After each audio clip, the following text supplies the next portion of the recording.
সুতরাং এই 15.5 বছরে বাংলাদেশে যারা জুলুম করেছেন, আপনি নিজে তো জানেন যে আপনি জালেম কিনা। আপনি কিন্তু আর হামজার মামলার আসামি নেই, আপনি সরাসরি আল্লাহর মামলার আসামি। আর আল্লাহ নিজে বিচার করবেন, আবার নিজেই মামলার বাদী।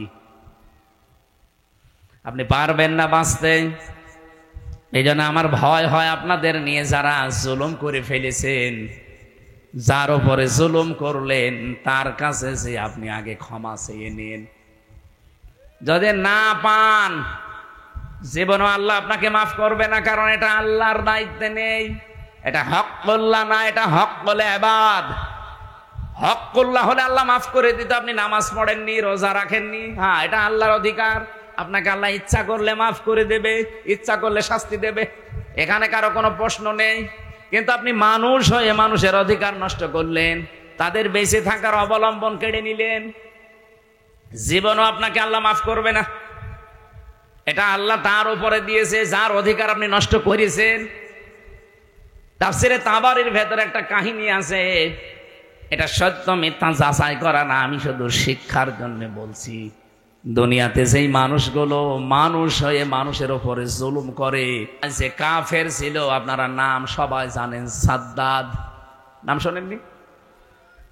এই জঘন্যতম লোকটাকে পৃথিবীতে আজরাইল মাত্র 2 দিন কন্দন করেছিল মানুষের জান কবজ করতে গিয়ে। আজরাইলকেই দিয়েছে মাত্র 2 দিন। তাছাড়া আজ পর্যন্ত কারো জান কবজে আজরাইল কাঁদে নাই। আজরাইলের চোখে পানি আসা অত সহজ না। কি আপনি কি যাকে তাকে মনে করছেন? নাম শুনলেই বোঝা যাচ্ছে দয়া মায়া নেই। আজরাইল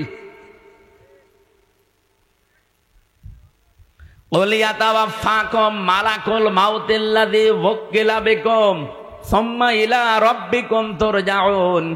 আমি আজরাইলের জীবনী পড়তে গিয়ে পেয়েছিলাম যে কেমন কঠোরতে। এই পৃথিবীতে যখন আদম নবীকে আল্লাহ বানাবেন, তো মাটি নিতে পাঠিয়েছিলেন ফেরেশতাদের। যারে যারে পাঠিয়েছে, একটা ফেরেশতাও মাটির কন্দন দেখে পারে নাই। শেষ পর্যন্ত আজরাইল এসে থাবা লাগিয়েছিল, খামসা দিয়েছিল মাটিতে, ও কন্দন করেছিল। আজরাইল বলেছে, দেখেন আপনার কন্দনে আমার মন গলবে না, কারণ আমি আমার মালিকের নির্দেশ পালন করছি। অথচ এর আগে 3 ফেরেশতা কিন্তু এসেছিল, জিবরাইল, মিকাইল, ইসরাফিল। কন্দন দেখে তারা ভুলে গেছে, পারে নাই।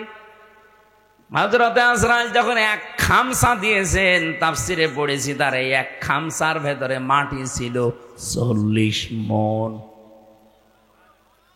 ওইটা দিয়ে আমাদের আদম নবীকে আল্লাহ বানিয়েছিলেন, আদি পিতাকে। 60 হাত লম্বা, 36 হাত মোটা। আমার মনে হয় এরকম মানুষ যদি এখানে আসে, আমরা অনেক অজ্ঞান হয়ে যাব। আপনি চিন্তা করতে পারেন, 60 হাত লম্বা, এদিকে মোটা হচ্ছে 36 হাত। এইরকম কঠিন এবং কঠোর হৃদয়ের একজন ফেরেশতা। তিনি বলেন, আমি জীবনে 2 দিন কন্দন করেছিলাম মানুষের জান কবজ করতে গিয়ে, তাছাড়া আমার কোনোদিন চোখে পানি আসে নাই। একদিনে আজরাইল, এই সাদ্দাত যেদিন জন্ম নেয় ওই দিন, আর এই আর একদিন যেদিন ও মারা যায় ওই দিন। ও জন্ম হয়েছিল নদীর ভেতরে, সাগরে জাহাজ ডুবে গেলে ওর মা একটা কাঠের উপরে, তক্তার উপরে ভাসছিল। ওই সময় ওর জন্ম হয়। কাঠটা বুকের উপরে রেখে দিয়ে, সন্তানটা কাঁধের উপরে রেখে এভাবে কষ্ট করে করে চলছিল। হঠাৎ আল্লাহ বললেন, আজরাইল, এই মহিলার জান কবজ করে নিয়ে আস। আজরাইল এসেছিল, দৃশ্য দেখে বলছে, আল্লাহ, ওই সাগরে এই ছেলেটা তোমারে যা বলেছে কাজ করে আসো, কিছু দেখা লাগবে না। ও কিন্তু জান কবজ করার পরে মেয়েটা পানির নিচে তলিয়ে গেছে, আরে বাচ্চাটা সাগরে ভাসছিল এই কাঠের ওপরে। ভাসতে ভাসতে এক কিনারায় পৌঁছিয়ে দিয়েছে ঢেউ তাকে। বাঘে নিয়ে তারে মানুষ করে বাঘের দুধ খেয়ে লোকটা বড় হয়েছে। বলেন তো কোথা থেকে কোথায় নিয়ে এসেছে আল্লাহ তাকে? এই লোকটা যেদিন হুদ নবীর কাছে নিজের পরিচয় দিয়ে যে জান্নাত জাহান্নামের কথা তুমি শোনালে, তোমার ওই জান্নাত আমার লাগবে না, আমি নিজে জান্নাত বানাবো। 20 বছর সময় নিয়ে 22,000 শ্রমিক কাজে লাগিয়ে ওর আয়ত্তে ওর রাজ্যে যত সোনা রূপা ছিল সবগুলোকে একত্রিত করে ইট বানিয়েছে সোনা রূপা এগুলো দিয়ে দিয়ে। জান্নাতের ভেতরে ছোট ছোট খোপড়ি ঘর বানিয়েছে। হোর আর গেলমানের নাম শুনেছিল। এই জন্য এলাকায় যারা যুবক যুবতী আছে 16 থেকে 30 বছর এই বয়সের উঠতি বয়সের যুবক যুবতীদেরকে নিয়ে ওই ঘরের ভেতরে ও বলেছে এটা হোর আর গেলমান। জান্নাত আজকে উদ্বোধন করবে। আমি ঘটনা বলার জন্য এখানে একটা শিক্ষা আছে, ভালো করে শুনবেন। নবীজি বারবার উম্মতদেরকে নিষেধ করে গেছেন, উম্মতেরা আর যাই করো মাজলুমের বরদুয়া থেকে নিজেকে বাঁচিয়ে রাখবা সব সময়, কারণ মাজলুমের বরদুয়ার আল্লাহর ভেতরে কোনো হেজাব থাকে না। জান্নাতে যখন মেন গেটে যাবে আজকে উদ্বোধন করার জন্য, একটা পিপিলিকা যাবার মতো কোনো রাস্তা নেই, এত কড়া পাহারা চলছে। হঠাৎ করে দেখে জান্নাতের মেন গেটে একজন ফকির বেশে লোক বসা। তো দেখেই রেগে গেছে, এখানে ঢুকলে কি করে? ফকির বেশে লোকটা বলছে, বাদশাহ একটু মাথা নিচ করেন ঘোড়ার পিঠ থেকে, আমি একটা কথা আপনাকে শোনাবো। বলে এখন না, পরে তোমার কথা শোনা যাবে, আমি আগে জান্নাত উদ্বোধন করে নেই। হযরতে আজরাইল ছিল ফেরেশতা, অনেক ডাক দিয়ে বলছে, দেখেন আমি একবার যার কাছে আসি জীবনে ডবল আমার আর আশা লাগে না। আমি ফকির বেশে এসেছি, মনে হচ্ছে ফকির, আমি কিন্তু দুনিয়ার সাধারণ ফকির না, আমি আজরাইল। এই জানটা কবজ করবে। আল্লাহ রাব্বুল আলামিন নির্দেশ দিয়েছেন, ইযা জাজালুহুম লা ইয়াস্তাখিরুনা সাআতাও ওয়া লা ইয়াস্তাকদিমুন। যখন যার কাছে আজল চলে আসে মানে মরণ, ওকে আমি 1 সেকেন্ড আগেও দেই না পরেও দেই না, নির্ধারিত সময় তুলে নেই। এই লোকটা জোর করে বলেছিল, ফেরেশতা একটু সময় দাও, আমি শুধু বানানো জান্নাত এক নজর দেখেই চলে আসবো, তখন আমার জান নিয়ে নিও, আমার কোনো আফসোস নেই। ফেরেশতা বলেছে, না, জান্নাতের চৌকাঠ পর্যন্ত স্পর্শ করার কোনো অনুমতি আমার কাছে নেই। ঘোড়ার পিঠ থেকে লোকটা তারপরও জোর করে নামতে গিয়েছে, ওখান থেকে জান কবজ করেছে ঘোড়ার পিঠ থেকে। তাফসিরে তাবারিতে দেখেছি, জান্নাতের চৌকাঠি স্পর্শ করার আগে ও মাটিতে ধ্রাস করে পড়ে গেছে। এখানে আমার কয়েকটা শিক্ষা পেলাম, আপনারা হয়তো টের পাচ্ছেন না। তাই আজরাইল বলেন, এই দিন ও যখন আমার কাছে অনুমতি চাইছিল যে 20 বছর একাধারে 22,000 শ্রমিক কাজ করে, আমি বিশাল আকাঙ্ক্ষা নিয়ে আসি যে একটু প্রবেশ করে চলে আসবো, আল্লাহর নির্দেশ ছিল না। আমি এই দিন ওর জান কবজ করতে গিয়ে কেঁদে ফেলেছিলাম। তাহলে আজরাইল কেঁদেছে একটা লোকের জন্য জীবনে 2 বার, একবার ওর মায়ের জান কবজ করার সময়, একবার ওর জান। মুফাসসির বলেন, কেন আল্লাহ তাকে চৌকাঠ পর্যন্ত স্পর্শ করতে দেয় না জানো? যখন হুদ নবীর কাছ থেকে জান্নাতের বর্ণনাগুলো শুনি শুনি জান্নাত বানাচ্ছিল, নবীকে বলছে, কিভাবে আল্লাহ জান্নাত বানিয়েছে তোমার তো ওই সহিফার ভেতরে আছে, ওই সহিফা থেকে বলো দেখি। আমাদের নবীকে আল্লাহ বড় কিতাব দিয়েছিলেন, অন্যান্য নবীদেরকে আল্লাহ ছোট ছোট কিতাব দিয়েছিলেন, ওইটার নাম কি? সহিফা। ওখানে জান্নাত জাহান্নামের বর্ণনা ছিল, কিছু উপদেশ ছিল। ওখান থেকে বর্ণনা শুনে শুনে যে জান্নাত এইভাবে এইভাবে আল্লাহ বানাবে, ও ঠিক ওই কায়দায় বানিয়েছে। যেহেতু স্বর্ণ রাখবে, রূপা লাগবে, স্বর্ণ এত পাওয়া যাবে কোথায়? যেখানে যা পাওয়া যায় নিয়ে আয়। ওই দেশে একটা বিধবা মেয়ে লোক, মা বাবা নেই, কিছুদিন আগে বিয়ে হয়ে স্বামীটা গেছে মারা। ওর পাইক পিয়াদা যারা আছে ওরা যে মেয়েটাকে বলছে ওইটা দিয়ে দাও, বাদশার স্বপ্ন পূরণে জান্নাতে কাজে লাগবে। মেয়েটা ওই দিন মাথায় গড়াগড়ি দিয়ে, মাটিতে গড়াগড়ি দিয়ে বলেছিল, এটা নেবেন না, এটা আমার জীবনের শেষ সম্বল, আমার মা বাবা নেই, আমার স্বামীটাও নেই। জোর করে বাদশার এই স্বপ্ন পূরণের জন্য নিয়েছে। ওদিন মেয়েটা মাটিতে গড়াগড়ি দিয়ে এমন কন্দন করে বরদোয়া দিয়েছিল যে রব্বুল আলামিন আমার জীবনের শেষ সম্বলটুকু যে কেড়ে নিল, তাকে তুমি তার বানানো জান্নাত উদ্বোধন করা বসবাস করতে দিও না। আমি হাদিসে পড়েছি, ইত্তাকি দাওয়াতাল মাজলুম ফাইন্নাহা লাইসা বাইনাহু ওয়া বাইনাল্লাহি হিজাব, মুসলিম শরীফের হাদিস। এই মেয়েটা যখন মাটিতে গড়াগড়ি দিয়ে কেঁদে কেঁদে বরদোয়া দিচ্ছিল, আমার আল্লাহ ওই দোয়াটা সঙ্গে সঙ্গে কবুল করে নিয়েছে, কারণ কোনো পর্দা নেই। এই লোকটা যেদিন উদ্বোধন করবে, দেখা তো দূরের কথা, চৌকাঠ পর্যন্ত স্পর্শ করতে পারে নাই ওই মেয়েটার বরদোয়ার কারণে। কি বুঝলেন আপনি এখান থেকে?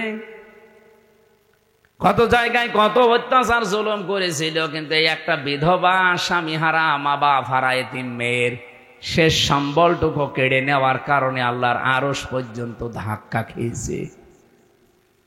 আপনি বলতে পারেন না যে 15.5 বছরে কত মানুষের আহাজারি এই জালেমার সাথে লেগেছিল, এমনি আল্লাহ এভাবে ধরেছে, কল্পনার বাইরে ছিল। আগস্টের 5 তারিখের 2টা পর্যন্ত কেউ জানে না যে ও পালাবে।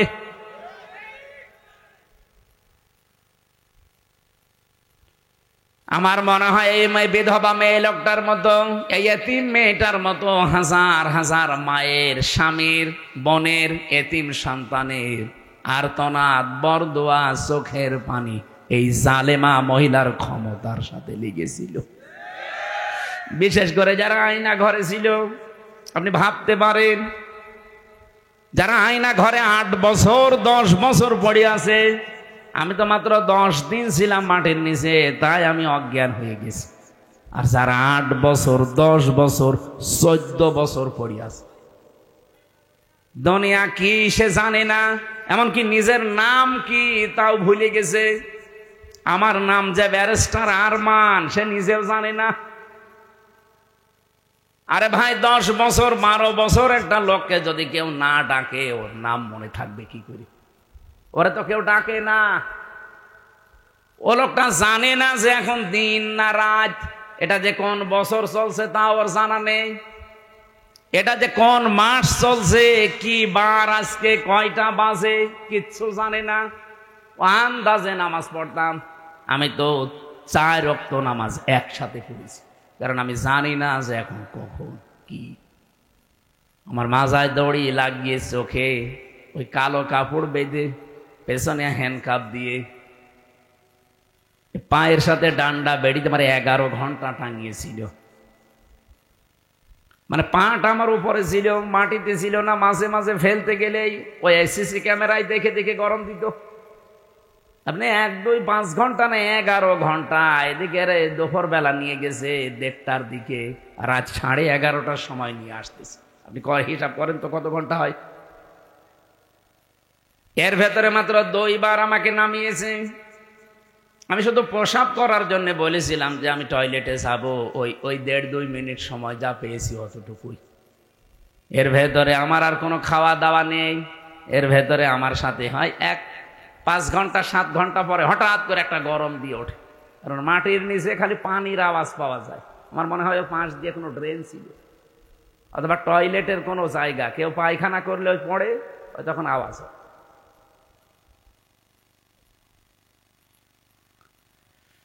তাও তো আমি মিনিটায় ছিলাম। বিগটা কত কঠিন হতে পারে বলেন। আমি ব্যারিস্টার আরমান ভাইয়ের মুখে নিজে শুনেছি, যেদিকে 3.5 হাত, এদিকে 3.5 হাত, সামনে আবার একটা টয়লেট দেওয়া আছে। আমাদেরটাও টয়লেট ছিল, এদিকে 3.5 হাত, এদিকে 2.5 হাত, সামনে টয়লেট ছিল, কিন্তু টয়লেটের আবার নেই। এই হালকা 1-1.5 হাত মতো একটা দেওয়া আছে, দেওয়াল দেওয়া আছে। বসলে দেখা যায় না, দাঁড়ালে দেখা যায়। ওরা বসে থাকে একেবারে গেটের সামনে। বলেন আপনার টয়লেট হবে কি করে? আমি একটা যুবক মানুষ, আর এরকম একটা যুবক পুলিশ যদি বসে থাকে, কঠিন পরিস্থিতিগুলো যারা তৈরি করেছিল, কত মানুষের তাহাজ্জুদের চোখের কন্দন পানি ওই জালেমার চেয়ারের সাথে লেগেছিল। এমনি আল্লাহ ধরেছে।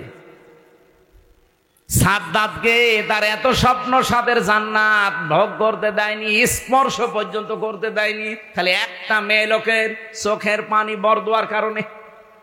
আর আপনার সাথে কত মহিলার, কত স্বামী হারা, সন্তান হারা মা বাবা, তাদের চোখের পানি মিলে আছে। আমার এখন যেটা মেজো মেয়ে, ওটা তো ছোট ছিল, ওরা আমি 7 মাস রেখে গিয়েছিলাম, এখন এসে আমার বয়স প্রায় 4.5 বছর। এ যে কত কন্দন করেছে, এমনকি এই যে পুলিশ এসে ভ্যানে করে আমাদের নিয়ে যায়, পিছন ভ্যানে আমার এই মেয়েটা এরকম ঝুলিয়েছিল। এ ছবি দেখেননি? আমার মনে হয় ছবিটা দেখে তামাম দুনিয়াকে দিয়েছে ওই দিন। প্রশাসনের সর্বোচ্চ দায়িত্ব ওই সময় যারা ছিল গোয়েন্দা বিভাগে, তারা পর্যন্ত আমার বাড়িতে কল দিয়েছিল যে এই দৃশ্য আর মানা যায় না। আমরা এতদিনও জানতাম যে হুজুরের কোনো দোষ নেই, এখনো জানি, কিন্তু আমাদের হাত বাঁধা ছিল। কিন্তু না, এই দৃশ্য দেখে মানুষ আর ঠিক থাকতে পারে না। বিভিন্ন জায়গা থেকে শুধু উল্টা পাল্টা কথা আসতেছে, যা আপনার ছেলেকে ছেড়ে দিলাম। আমার ভাইরা, আমি এখান থেকে তাফসিরের যে শিক্ষাটা দিতে চাই আমি নিজে এবং আপনাদেরকে, শুধু আপনাদের না, এটা রেকর্ড হচ্ছে, সারা পৃথিবীর মানুষ যারা আছে, জুলুম করলে কিন্তু কাঙ্ক্ষিত স্থানে পৌঁছানো যায় না। এটা কি কোরআনের কথা বিশ্বাস করেন? এজন্য আগামীতে কেউ যদি আসেন দায়িত্বে, জুলুম করবেন না। তাহলে আপনি যে টার্গেট নিয়ে এগিয়ে যাচ্ছেন, ওই টার্গেট ফিল আপ হওয়ার আগে আপনি পড়ে যাবেন। আমার কথা বোঝা গেছে? ইন্নামা নুমলি লাহুম লিয়াজদাদু ইসমা ওয়া লাহুম আযাবুম মুহিন। সূরা আলে ইমরানে আছে 4 নাম্বার পারা 12 নাম্বার পৃষ্ঠা 9 নাম্বার লাইনে পাবেন, এটা শেষের অংশে আছে। আল্লাহ তাআলা বলেন, কোন মানুষ যদি জুলুম করে, পাপ করে, সীমা লঙ্ঘন করে ফেলে, তখন আমি আল্লাহ ওকে আর ছাড় দেই না, তখন ওকে কঠিন এবং অপমানজনক আযাবের ভেতরে ফেলে দেই। কি অপমান! আজ তামাম দুনিয়া কেউ হাসিনাকে নিতে রাজি না। শুধুমাত্র ভারতটাও বিভিন্ন কায়দা কৌশলে রেখেছে। আমি আজকে 7-8টা বিষয় পেয়েছি কেন ওকে রেখেছে। আসলে যারা চাকরি করেন, এটা শুধুমাত্র চাকরি মনে করি না, এটা একটা ইবাদত, এটা বিশাল ইবাদত। কিন্তু জালেমরা এই ইবাদতটাকে কলঙ্কিত করে ফেলেছিল, বিশেষ করে 15.5 বছরে। ওরা দলীয় কর্মী হিসাবে প্রশাসনকে ব্যবহার করে এমন নিচে নামিয়েছে। এই যে নাটোরের সাবেক এসপি মারুফ সাহেব, কি যেন নাম, মারুফ না, কিছুদিন আগে এখান থেকে দিনাজপুরে গেছে। আমি ওনার সাথে সাক্ষাতে ছিলাম, কিছুদিন আগে এসেছিলাম এখানে, উনি যখন এসপি ছিলেন নাটোরে। উনি আমারে বলছিলেন, আবু সাইদ যেভাবে বুক পেতে দিয়েছে, এই জায়গায় প্রশাসন গুলি না করলেও পারত। ওকে বুক পেতে দিয়েছে, সে গুলি করেন এই বই মনে করি। ও বিশ্বাস নিয়েছিল যে অন্তত প্রশাসন আমাকে গুলি করবে না। তো যারা গুলি করেছিল এরা তো আর প্রশাসন ছিল না, ছিল না, এরা সব দলীয় বাহিনী হিসাবে ব্যবহার হচ্ছিল। এই একটা জালেমা মহিলাকে টিকিয়ে রাখার জন্যে এদের পোশাকটা পর্যন্ত এখন জাতির কাছে কলঙ্কিত। কি হয়েছে, শয়তানগুলো তো সব পালিয়েছে, মাঝখান থেকে এই সাধারণ যারা সিপাহী আছে এরা বিপদে পড়ে গেছে। আমার বাড়ির নিচতলায় কুষ্টিয়াতে ভাড়া ছিল 2 জন এসআই। ওরা গুলি করেছে কি আমি জানি না, কিন্তু এই যে 9 মাস হয়ে গেল, এ ফেরেশতারা যে কনে আসে আমিও জানি না, আল্লাহ জানে কিনা।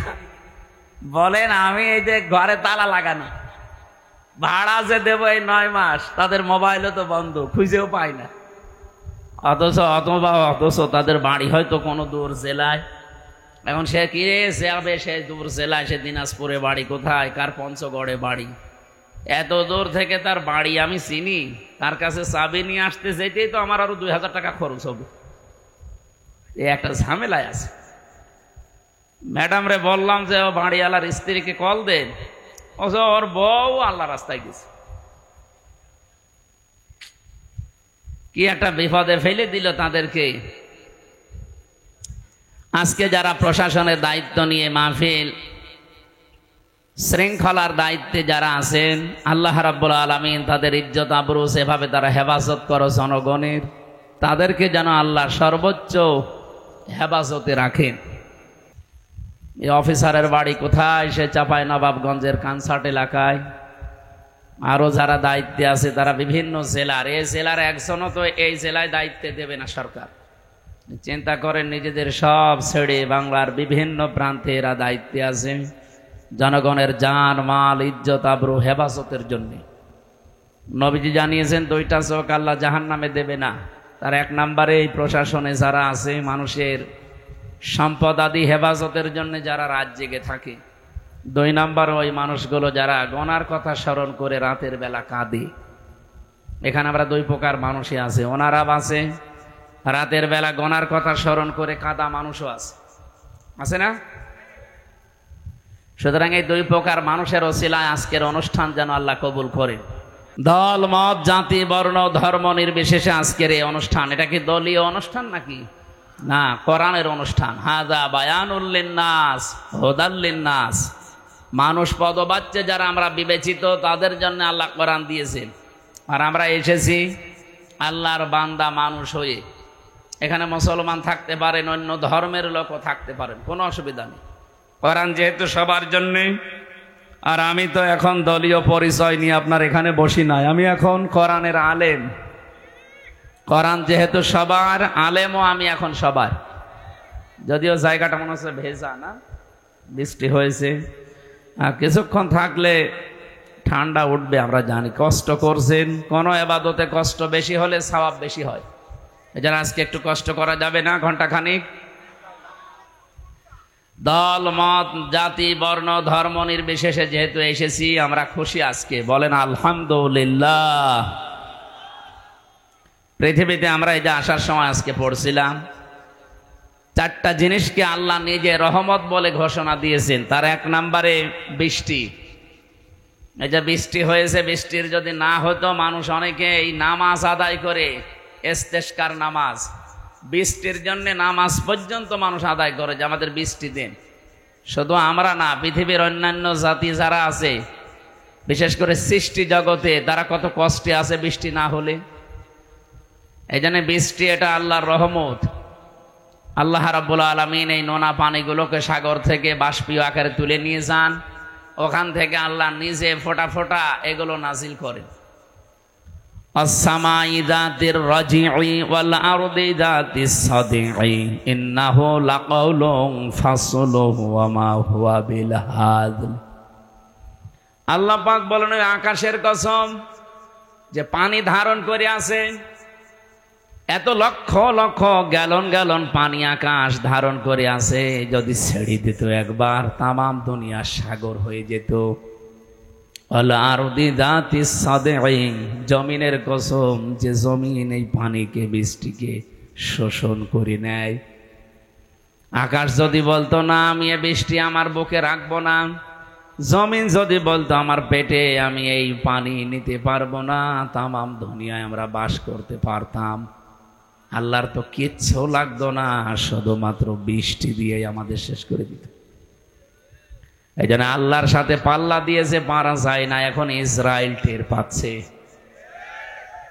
108টা না 12টা মেশিন লাগিয়েছে সর্বোচ্চ প্রযুক্তির। শুধু পানি না, এ দাবানল বন্ধ করার জন্য তারা অলরেডি ঔষধ স্প্রে, তাও পৃথিবীর সবচাইতে দামি স্প্রে যেটা, এটা ছিটাচ্ছে।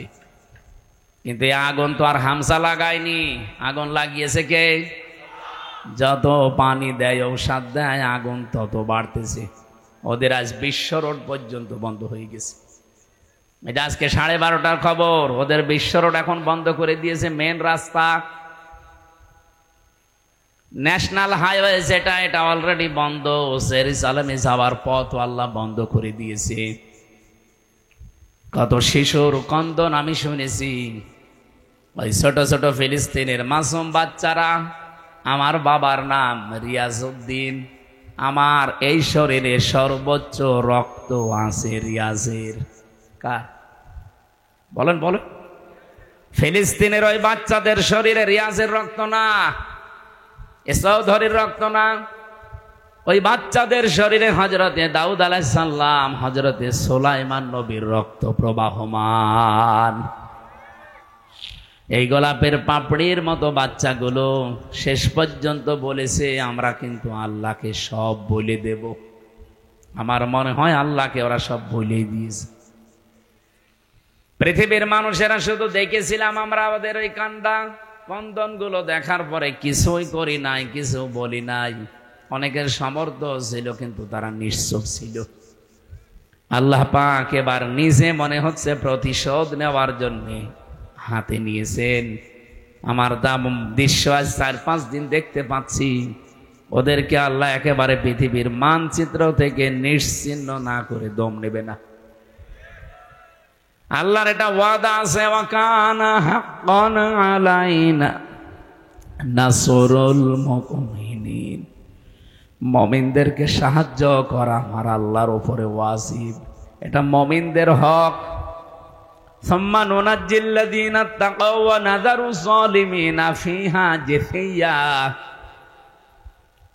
আল্লাহ পাক বলেন জাহান্নামে আমি আল্লাহ যারা তাকওয়াবান তাদেরকে পুলসিরাতের উপর থেকে বাঁচিয়ে দেব, আর যে মানুষগুলো পাপিষ্ঠ গুনাহগার ওয়াইম মিনকুম ইল্লা ওয়ারিদুহা কানা আলা রাব্বিকা হাতমাম মাকদিয়া। জাহান্নামের উপর দিয়ে পুলসিরাত তৈরি করা, মানুষ যখন মিজানের এই পাল্লা যেটা বলা হয়, এখান থেকে আপনার আমলটা আল্লাহ মাপবেন গুরুত্বের ভিত্তিতে। মাপ দেওয়ার পরে যখন বলবে পার হয়ে চলে যা, জান্নাতে যাবার আগেই এই পুলসিরাত 30,000 বছরের মতো একটা রাস্তা। তাও পদ্মা সেতুর মতো, যমুনা সেতুর মতো এত বড় বিশাল এলাকা না, চুলের মতো চিকন করে আল্লাহ বানিয়েছেন। আবার ধার হীরার মতো। পাপিষ্ঠ মানুষগুলো কেটে কেটে পড়ে যাবে, আর যারা মুমিন তাদের জন্য এটা হক, তাদের অধিকার আমার আল্লাহর উপরে এইটা যে আল্লাহ তাদের বাঁচিয়ে দেবে।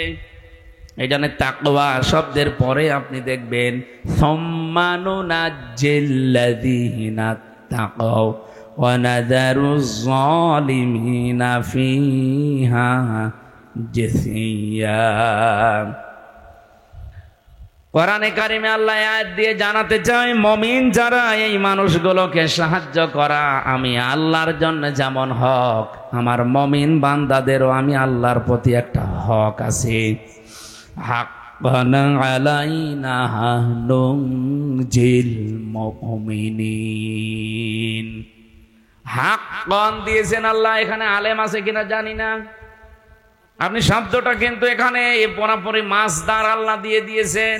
হাক্কান আলাইনা, আমি আল্লাহর উপরে হক, এমনকি মুমিন বান্দাদেরও আমি আল্লাহর উপরে হক। শব্দ দুইটা বললাম না? আল্লাহ বলেন আমার উপরে হক হয়ে যায়, এবং মুমিন বান্দাদেরও আমি আল্লাহর উপরে হক। আমার উপরে যেমন হক সত্য, আমি আল্লাহর অধিকার যেমন আমার মুমিন বান্দাদেরকে আমি বাঁচাবো, আমার মুমিন বান্দাদের অধিকার আমার উপরে যে আমি আল্লাহ তাদের বাঁচাবো। আল্লাহ যেহেতু এটা হাতে নিয়েছে, আমার যতটুকু কোরআনের উপরে বিশ্বাস, সামনে দেখবেন ইসরায়েল নামে এই অভিশপ্ত রাষ্ট্রটা পৃথিবীর মানচিত্রে আর নেই। আর কয়েকদিন যাক ওদের দাবানল কন্ট্রোল করার কোনো কিছু আর হাতে নেই।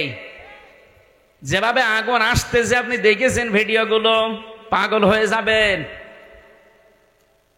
অথচ এত উন্নত মেশিন প্রযুক্তি পৃথিবীতে আর কারো কাছে নেই।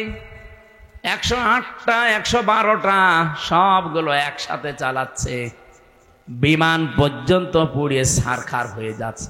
আপনি আগুন জেলে ভাবেন পানি দিয়ে, ঔষধ ছিটাবেন, স্প্রে দেবেন, দেবেন কি দিয়ে? বিমান দিয়ে, হেলিকপ্টার দিয়ে, ওইটাই পুড়ে ছারখার হয়ে যাচ্ছে। সূরা আম্বিয়ার তাফসীর পড়তে গিয়ে পেয়েছিলাম, হযরত ইব্রাহিম নবীকে আল্লাহ যখন সাহায্য করার জন্য ফেরেশতা পাঠিয়েছিলেন, ওই সময় তিনি আল্লাহর প্রতি এমন ঈমান দেখিয়েছেন, আল্লাহ পাক বলেন ইব্রাহিম আলাইহিস সালামের জন্য আমি আল্লাহ আগুনকে কুলনা ইয়া নাহারু কুনি বারদাও ওয়া সালামান আলা ইব্রাহিম। কুলনা আমি নিজে বলেছি, এখানে অন্য কাউকে আমি বলতে বলিনি। ইব্রাহিমের ঈমান দেখার পরে আমি আল্লাহ এত বেশি খুশি হয়েছি যে ফেরেশতা জিবরাইলের সাহায্য সে নিতে রাজি না, মিকাইলের সাহায্য নিতে রাজি না। আমি আল্লাহ এত বেশি পছন্দ করলাম তার এই কথাটাকে, শেষ পর্যন্ত বলেছি ঠিক আছে বল না, আমি নিজে এখানে কর্তা হয়ে গেছি, আমি নিজে কাজ করছি, নিজে আমি ফাইল। ইয়া নারু, হে আগুন, কোনি হয়ে যাও বারদান, ঠান্ডা। আল্লাহ বারদান দেওয়ার পরে সালামান শব্দ মাঝখানে যদি না দিয়ে একবারে দিতেন আলা ইব্রাহিম, আমার ইব্রাহিমের প্রতি ঠান্ডা হয়ে যা। আল্লাহর হুকুম পাওয়ার সঙ্গে সঙ্গে আগুন এত বেশি ঠান্ডা হয়ে যেত, তখন আবার লেপ তোষক লাগতো গরম করার জন্য। আল্লাহ সালামান দিয়ে তামাম দুনিয়ার মানুষকে বোঝাতে চেয়েছেন, পৃথিবীতে আজও যদি ইব্রাহিম নবীর মতো ঈমান কোন জায়গায় আমি আল্লাহ দেখি, ওদের আগুনগুলো যেমন আমি সালামান বানাবো, ওদের বৃষ্টি ঠান্ডা যে প্রচন্ড বরফগুলো আমি আল্লাহ সালামান বানাবো। সালামান দিয়ে তাফসিরে ফি জিলালিল কোরআনে সাইয়্যিদ কুতুব লিখেছেন, এই শব্দটা যদি আল্লাহ না দিতেন ইব্রাহিম নবী কিন্তু আগুনের ভেতরে 40 দিন থাকতে পারতেন না। এত বেশি ঠান্ডা হয়ে যেত যে থাকার অযোগ্য হয়ে যেত জায়গাটা, উনি আবার বরফ হয়ে যেতেন। আল্লাহ বলেন যদি সালামান না দিতাম আগুনটা একটু গরম থাকতো, তখন আবার ফ্যান দেওয়া লাগতো জিবরাইল মিকাইলকে দিয়ে, যে ফ্যান নিয়ে যাও অথবা এসি সেট করো, পাখা নিয়ে যাও না। এমন শব্দ আমি চয়ন করে লাগিয়ে দিয়েছি, সালামান মানে শান্তি, একেবারে গরমও না ঠান্ডাও না। এই জায়গাটা অন্তত আমি আল্লাহর নির্দেশ যতদিনের পরে না আসে ততদিন এটা নাতি সাতৃষ্ণ হয়ে যাও। এয়ার কন্ডিশন যেটা বলা হয়, নয় ঠান্ডা নয় গরম, এরকম একটা পরিবেশ তৈরি হও। আগুন হুকুম মেনে তাই হয়েছিল 40 দিন। পরবর্তীতে হযরত ইব্রাহিমের নাতনি যারা তারা জিজ্ঞাসা করতো, দাদা দুনিয়ার জীবনে আপনি সব চাইতে শান্তি পেয়েছেন কত? উনি বলেছিলেন এই পৃথিবীতে যতদিন আমি হায়াত পেয়েছি সব চাইতে বেশি শান্তি সুখে আরামে ছিলাম ওই 40 দিন যখন আগুনে ছিলাম। তার মানে আগুনের ভেতরেও শান্তি দিতে পারে কে? সব কিছুর উপরে যেন ওনার ক্ষমতা চলছে। ইসরায়েলেদেরকে আমার মনে হচ্ছে আল্লাহ রাখবে না, কারণ এখন এরা আর পৃথিবীর কোনো মানুষের টার্গেট নেই, এরা সরাসরি টার্গেট হয়ে গেছে আমার আল্লাহর। এবার একটা পরিচিত আয়াত শোনাচ্ছে, ইন্নামাস সাবিলু আলাল্লাযীনা ইয়াযলিমুনান নাস ওয়া ইয়াবগুনা ফিল আরদি বিগাইরিল হক। এটা সূরা শুরার 42 নম্বর আয়াতে আছে, 25 নম্বর পারার 6 নম্বর পৃষ্ঠার 13 নম্বর লাইনে পাবেন। আল্লাহ পাক বলেন, আমি আল্লাহ নিজে মামলা দেব, কেস দেব, অভিযোগ দায়ের করব তাদের বিরুদ্ধে দুনিয়ায় যারা মানুষ হয়ে মানুষের ওপরে জুলুম করে, অত্যাচার করে। নাটোরবাসী একটু খেয়াল করেন আল্লাহর বক্তব্যের দিকে। আল্লাহ কিন্তু ইয়াজলিমুনাল মুসলিমুনা দেননি, যে যারা মুসলমানদের ওপর অত্যাচার করে তারা আমি আল্লাহর টার্গেট, তাদের বিরুদ্ধে মামলা না। ইয়াজলিমুনা নাস, ইয়াজলিমুনা এটা মুজারে, বর্তমান ভবিষ্যৎ, প্রেজেন্ট ফিউচার। নাস মানে মানুষ, নাসের আগে আল্লাহ আলিফ লাম দিয়েছেন। আল্লাহ পাক জানাতে চেয়েছেন এই পৃথিবীতে একটা মানুষের উপরও যদি কেউ জুলুম করে, অত্যাচার করে, তার অধিকার নষ্ট করে, আমি আল্লাহ নিজে তার বিরুদ্ধে মামলা দায়ের করব। পুলিশ এসেছে, আপনি যদি আজকে পুলিশের কাজে বাধা দেন কালকে মামলা হবে, পুলিশ বাদী কেস হবে। এই কথা বলছেন কেন? আপনি জিজ্ঞাসা করেন ওনাদের কাজে বাধা দেবেন, কালকে আপনি মামলার আসামি হয়ে যাবেন, পুলিশ বাদী মামলা হবে। আপনি এখন আল্লাহর কাজে সরাসরি বাধা দিচ্ছেন। তার মানে এই দুনিয়াতে যেই মানুষগুলো মানুষ হয়ে মানুষের ওপরে জুলুম করে, তাদের অধিকার নষ্ট করে, তাদের বেঁচে থাকা কেড়ে নেয়, তারা কিন্তু আর সাধারণ নেই, তারা আল্লাহর মামলার আসামি। দুনিয়াতে পুলিশ বাদী কেস হলে পুলিশই বিচার করতে পারে না, বিচারক আলাদা আছে। কথা বলছেন না কেন? নাকি ওনারা কেস দিলে ওনারা বিচার করবে? না, জীবনও না। আলাদা আছে, ম্যাজিস্ট্রেট আছে, জজ আছে, বিচারপতি আছে, সেখানে আস্তে আস্তে উঠবে। যদি নাটোরের ম্যাজিস্ট্রেট কোর্টে যায়, এখান থেকে যাবে জজ কোর্টে। এই নাটোর জেলা যদি না হয়, এখান থেকে চলে যাবে হয়তো বিভাগীয় শহরে রাজশাহী। সেখান থেকে যদি না হয়, এখান থেকে চলে যাবে একেবারে রাজধানী ঢাকা হাইকোর্টে। হাইকোর্ট থেকে যদি না হয়, চলে যাবে সুপ্রিম কোর্টে। ওখানে আবার বেঞ্চ আলাদা আছে।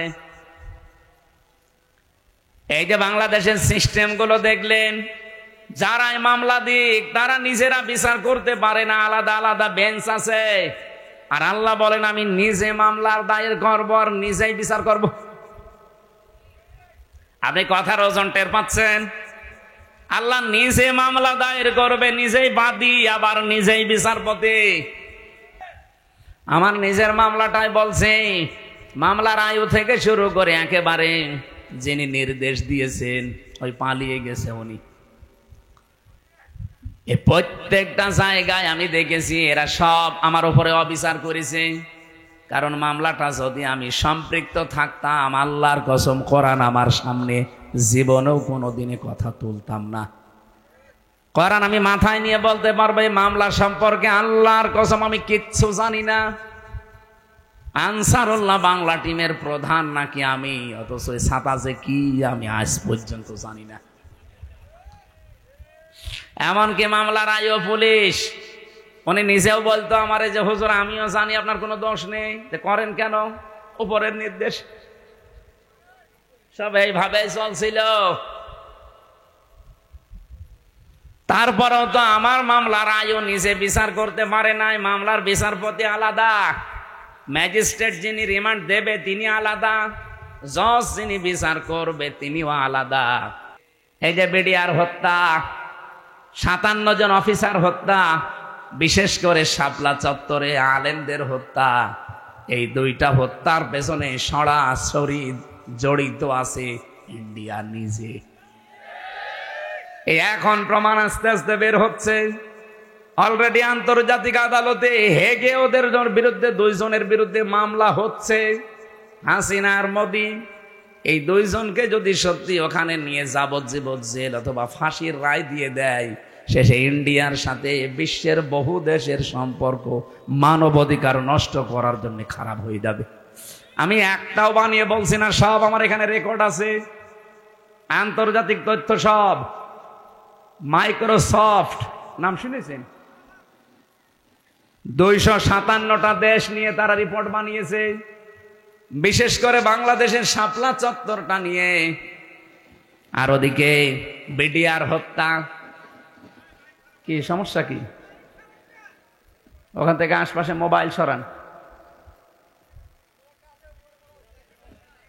না, এই ডিস্টার্ব করলে তোমার রাগ হয়েছে। মোবাইল আশপাশ থেকে সরান না কেন? এই ভাই, আপনি কি সমস্যা ধরতে পারছেন? হ্যাঁ, সমস্যা ধরে ঠিক করে।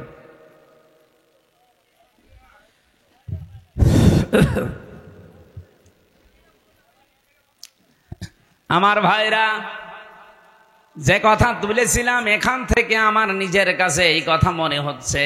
আমি নিজে যেহেতু রিপোর্টগুলো গতকালকে পেয়েছি, আর আমি বলছি একটা আমার নিজের না, সব খ্রিস্টানদের বানানো রিপোর্ট। ওরা তো আমার বন্ধু না, মুসলমানদের বন্ধু খ্রিস্টানরা।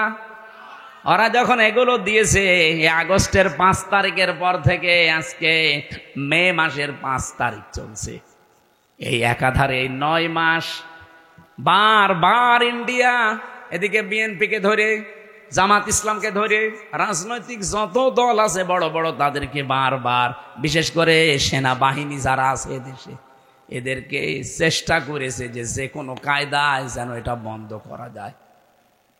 এটা বন্ধ ইউনূস করেনি, এটা অলরেডি চালু হয়ে গেছে। আন্তর্জাতিক আদালতে মামলা অলরেডি হয়ে গেছে।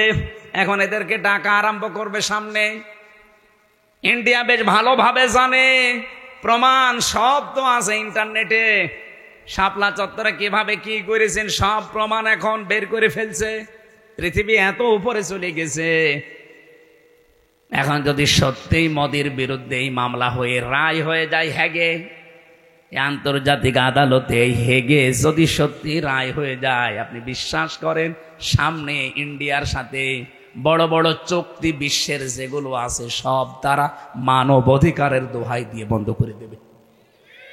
ওদের সাথে ব্যবসার চুক্তি বন্ধ, ওদের দেশের লোক আরো বাইরে যারা আছে ওদের সব পাঠিয়ে দেবে। সে তো ধুতি পইলে আছে, ধুতি খুলে বাকি যা আছে ওইটা বেরিয়ে যাবে। ও কি পাগল হয়েছে এমনি? এই কারণে হঠাৎ করে এখন মুসলমানদের উপর অত্যাচার আরম্ভ করেছে, যেন বিশ্বের দৃষ্টি এখন অন্যদিকে যায়। আরে বিশ্বের মানুষ আপনাদের মতো গরুর মুত খায় না। আমরা জাতে মাতাল হলেও তালে ঠিক আছি। এই জন্য অনেকে এখন মুখ ফিরিয়ে নিচ্ছে। কাউকে যখন রাজি করতে পারে নাই, বহুবার চেষ্টা চালিয়েছিল। আপনি দেখেননি বারবার জামাত ইসলাম বলেন, বিএনপি বলেন, রাজনৈতিক দল বলেন, ধর্মীয় যারা আছে তারা বলেন, বারবার আমরা চাচ্ছিলাম তাড়াতাড়ি নির্বাচন দিয়ে দেন। দিয়ে দিলে কি হবে? ইউনূস চলে যাবে, ওরা আবার কনভেনশন করে সব ঠিক করে ফেলবে। আর ও চাচ্ছিল যদি এভাবে অন্তত 2 বছর কেটে যায় তাহলে দেশ কন্ট্রোলের বাইরে চলে যাবে। অলরেডি এখন সামরিক একটা ঘাঁটি তৈরি হচ্ছে। আপনি দেখেছেন এই কয়েকদিনের ভেতরে মোদির মুখ শোকাতে শোকাতে এখন মনে হচ্ছে বান্দরের পেছন হয়ে গেছে। সামনে আরো কয়েকটা গেম আসতেছে। ইউনূস ভালো কি খারাপ এটা আমি জানি না, কে ওনাকে চালাচ্ছে এটা আমার দেখার দরকার নেই। কিন্তু আমরা ইন্ডিয়ার এই বলয় থেকে বের হতে চাই। কারণ এই শয়তানরা 54 বছরে উপকার করেছে যা, যদি 10 টাকার উপকার করে 90 টাকার ক্ষতি করেছে। আর সবচাইতে বড় ক্ষতি হচ্ছে আল্লাহর ঘরগুলো তার ভাঙছে। এর চাইতে আর কি ক্ষতি হতে পারে মুসলমানের? আমার ঘর ভেঙে দিলে আমার এত কষ্ট লাগতো না। এই কথা বলছে না কেন? 1500 বছর আগে একবার আল্লাহর একটা ঘর ভাঙতে এসেছিল। কে? আব্রাহা। কে? কি করেছে আল্লাহ দেখেছেন? কাসফিম মাকুল বানিয়ে দিয়েছে।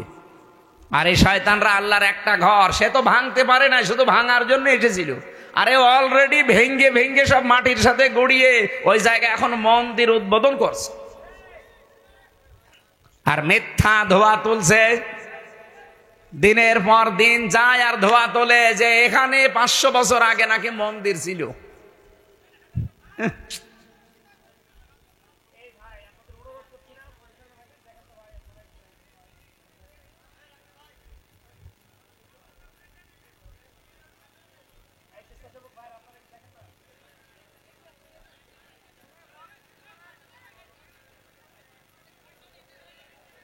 এই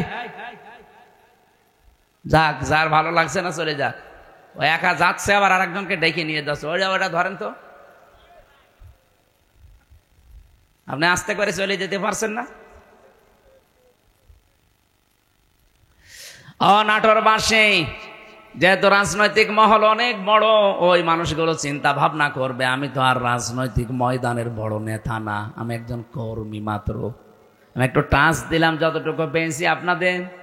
জুলুম যারাই করবে, এই যে মোদি আজ যে জুলুম করছে, ও যে টার্গেট নিয়ে যাচ্ছে, কোরআন 100% সত্য বিশ্বাস করি, ও জীবনেও সাদ্দাদের মতো টার্গেটে পৌঁছাতে পারবে না। টার্গেটে পৌঁছানোর আগেই দেখবেন পড়ে যাবে। চা বিক্রি করতো, পরবর্তীতে দেখবেন তামাক বিক্রি করবে, নিচে নামিয়ে দেবেন আল্লাহ। চা বিক্রি করতো, ওরা তামাক বিক্রি করাবে।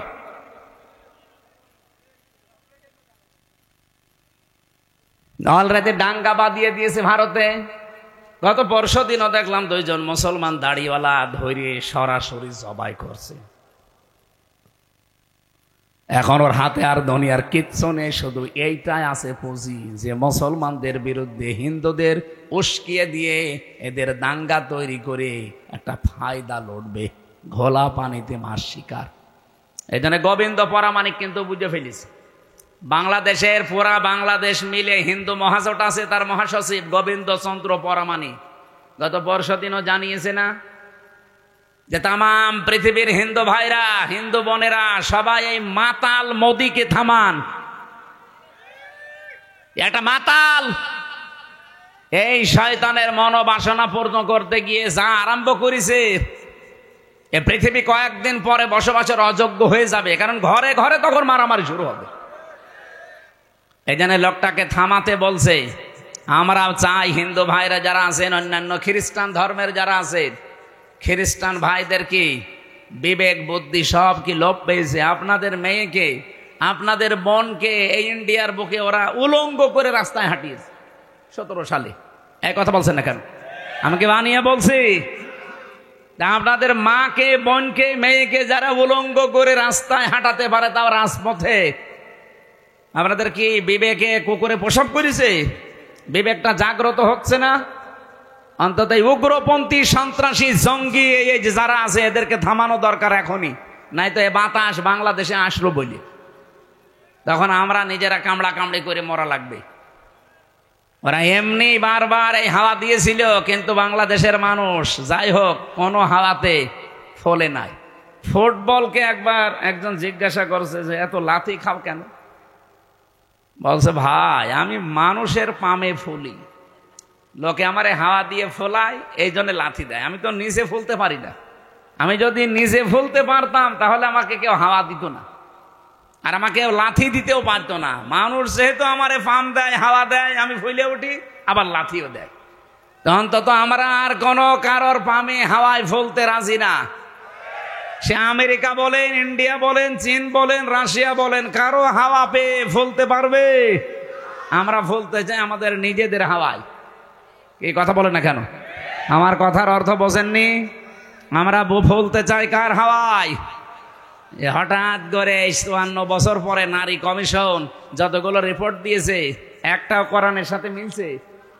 কেন এই মহিলাগুলো আগে 54 বছর ছিল না? ছিল। হঠাৎ এটা করছে কেন? এদের পেছনে রাঘব বোয়াল আছে, কারা আছে এখন টের পাওয়া যাচ্ছে। 13 জন মানুষকে, 10 জন মানুষকে নিয়ে আপনি কমিশন বানালেন। এই 10 জন মানুষের ভেতরে সেই মহিলাগুলোর চেহারা দেখলাম, সব টিপ পরা। কি কথা বলছেন না কেন? এইগুলো এই 15.5 বছর এই জালেমা মহিলাকে টিকিয়ে রাখার জন্য বিভিন্ন, এই দেশে কি শুধু ওই 10 জন আর মহিলা নেই দেশে? ডক্টর নাসিমা হাসানকে নেওয়া যায়নি? ঢাকা বিশ্ববিদ্যালয়ের যে শিক্ষিকা, এই যে কুমিল্লায় বাড়ি, বলেছিল আমার ছেলের কলার চেপে ধরেছেন কেন, জবাব দেওয়া লাগবে। এই মেয়েটাকে নেওয়া যায়নি কমিশনে? তাহলে উল্টা পাল্টা রিপোর্ট দিতে পারতেন না? এমন এমন রিপোর্ট দিয়েছে, শয়তান পর্যন্ত চিন্তা করছে যে আমিও তো এ চিন্তা করি না। ওদের প্রথম রিপোর্টে কি দেখেছেন? যে কোন স্বামী যদি স্ত্রীর সাথে সহবাস করতে চায়, স্ত্রী যদি বলে না আমার এখন হবে না, এরপরও স্বামী যদি সহবাস করে, তাহলে ধর্ষণ মামলা হবে। ধর্ষণ মামলা হলে জজ রায় দেবে। ধর্ষণের বিচার কি? ফাঁসি। কথা বলছে না কেন? তা আপনার কি মনে হয় এই রিপোর্ট শুনে বলেন তো? ভালো। তা আপনি রায় দেওয়ার জন্য তো সাক্ষী লাগবে। তা এখন মানুষের মনের অবস্থা তো আর কেউ জানে না। একই জোর করেছে আর স্ত্রী কি রাজি হচ্ছিল না, এটা তো স্বামী স্ত্রী ছাড়া কেউ জানে না। এখন ওই জায়গায় সাক্ষীর জন্য আপনাকে মানুষ বসিয়ে রাখা লাগবে, অথবা ইউটিউবারদের রাখা লাগবে। আমার মাঝে মাঝে এই যে 318 পৃষ্ঠা পুরাটা পড়লাম, পরে আমার মনে হচ্ছে এগুলো মেয়াদ উত্তীর্ণ গাঁজা খেয়েছে। মানে মেয়াদ আলা গাঁজা খেলেও মানুষ এত নিচে নামে না, এ মেয়াদ পার হয়ে গেছে, ওই গাঁজা খেয়ে পোড়া মাতাল। এই জন্য এদেরকে এই নাটোরের পাশের জেলা পাবনায় পাঠানো দরকার। এরকম মানুষ বাইরে থাকলে সব সমাজ নষ্ট করে ফেলবে। এক কথা বলে না কেন? এটা তো 1 নাম্বার গেল, আর বাকিগুলো তো আরো খারাপ।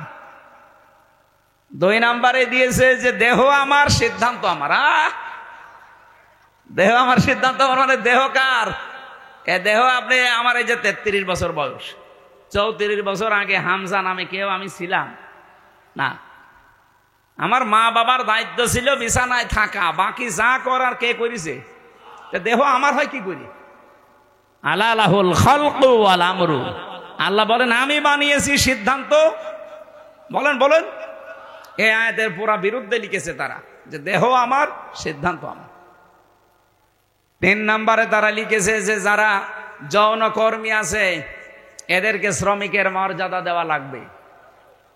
আরে ভাই, যৌনকর্মী যারা, এরা যদি শ্রমিকের মর্যাদা পায় তাহলে যারা ডাকাতি করে তারাও তো পুলিশকে বলবে ভাই আমরাও শ্রমিক, আপনারা আমাদের ধরবেন না, কারণ এই ডাকাতি করা খুব রিস্কের কাজ। আর যে শ্রম দেওয়া লাগে গাছ কেটে রাস্তায় ফেলে, কি কথা বলছেন এখন? আমি সাতক্ষীরা থেকে আসার সময়, যে আসা শুনি মাছের ঘেড় এলাকা, ওই 17 সালের দিকে আসার সময় ডাকাত পড়েছিল রাস্তায়, বিশাল এক গাছ কেটে রাস্তায় ফেলেছে। কেবল মনে হয় একটু আগে কেটে ফেলে রেখেছে, কারণ গাছ কাটতে 2-3 জন সরিয়ে নিয়ে এসে একেবারে জায়গা মতো রাখতে দেখলাম। ওই যে সূর্য ইসের আলো জ্বলছিল লাইটের, ওর ঘাম ঝরছে। এখন আমি কাজ খুলে দিলাম, আমার দিকে তাকিয়ে বলছে হুজুর আপনার টাকাও নেব, আল্লাহ মাফ করবে। আরে শয়তান, যা আছে নিয়ে আমার গাড়িটা আগে ছেড়ে দি। আল্লাহরে বিশ্বাস আছে। কি বলছে? ও বলছে আমাদের এলাকায় আপনি মাহফিলে এসেছিলেন, আপনাকে আমরা চিনি, আপনার টাকাও নেব, আল্লাহ মাফ করবে, আপনি চলে যান। মানে গাছ এত কষ্ট করে ফেলে রেখেছো, ঘাম ঝরছে কপাল দিয়ে। ওরা তো তার পরের দিন প্রশাসনকে বলতে পারতো না যে ডাকাতি করা কি কষ্ট, আপনারা তো টের পান না? গাছ কেটে 4-5 জন নিয়ে রাস্তায় ফেলে রাখা লাগে। এই দেখেন ঘাম ঝরছে, আমরা শ্রমিক। ওরা বলতে পারে না যে আমরা শ্রমিক, তাও তো ওদের শ্রমটা অন্তত হচ্ছে, একটা জুলুম হচ্ছে তারপরে। কিন্তু যারা যৌনকর্মী এদের ওপরে কি জুলুম করলেন আপনি? বলেন, আপনি কি কি একটা ন্যায় বিচার দিলেন তাদের ওপরে? আমার মনে হয় আপনি পার্সেন্টেজ খুঁজে দেখবেন, রাজবাড়ির এই দৌলতপুর ঘাটে, যশোরের এই জায়গায়, আর নারায়ণগঞ্জেরটা তো বন্ধ হয়ে গেছে, যেখানে যেই পতিতালয় ছিল ওখানে যে দেখেন যত মহিলা আছে, একটাও নিজের ইচ্ছা করে আমার মনে হয় যায়নি, গেলেও খুব কম। হয়তো ধোকায় পড়ে গেছে, প্রবঞ্চনার শিকার হয়ে, অথবা প্রেমে ছাকা খেয়ে যে কোনো কায়দায় ওখানে গেছে, যে আর বেড়াতে পারেন। প্রতিদিন এই যে 8টা 10টা 15 20টা পুরুষের সাথে তারা কি প্রোটেস্ট কিছু নেয়? কিভাবে তাদের ব্যবহার করছে? আপনি যে বিশ্ব স্বাস্থ্য সংস্থা যে রিপোর্ট দেয়, স্বামী বাদে অন্যের সাথে মিলন যারা করে এদের এই যে HIV কি বলে এটারে, এইডস হওয়ার সম্ভাবনা 100 ভাগের 99 ভাগ। আপনি এই কমিশনের মাধ্যমে রিপোর্ট দিয়ে যৌনকর্মীর উপর আপনি ন্যায় বিচার করেন না, আরো বিচার করেছেন। ওদের সব এইডসের দিকে ছেলে দিয়ে আমার মনে হয় ওরাও 2 দিন পরে দেখেন মিছিল বের করবে যে এই নারী কমিশন তো মানা দূরের কথা, ওদের ফাঁসি দিয়ে দিন। শয়তানরা আমাদের জীবনের উপর আরো অত্যাচার বাড়িয়ে দিচ্ছে।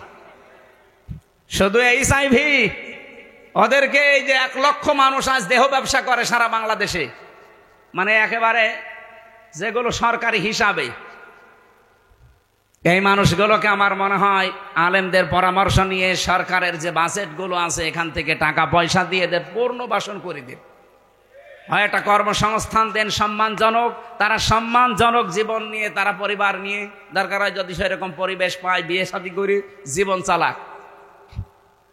যে সমস্ত দেশ আছে যেখানে পতিতালয় চলে না, সেই দেশগুলো দেশে শ্রীকে নেই, চলছে না পৃথিবীতে।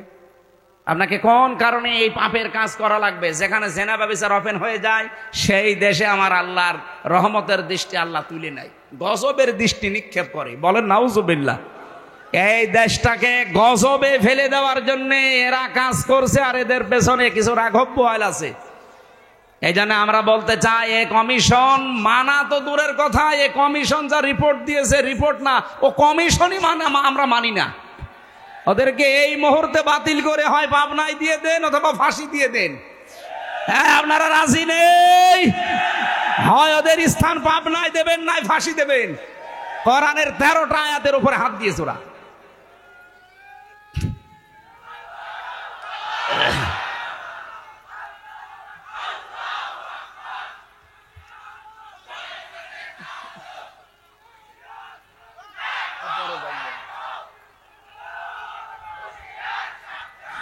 আমার ভাইরা,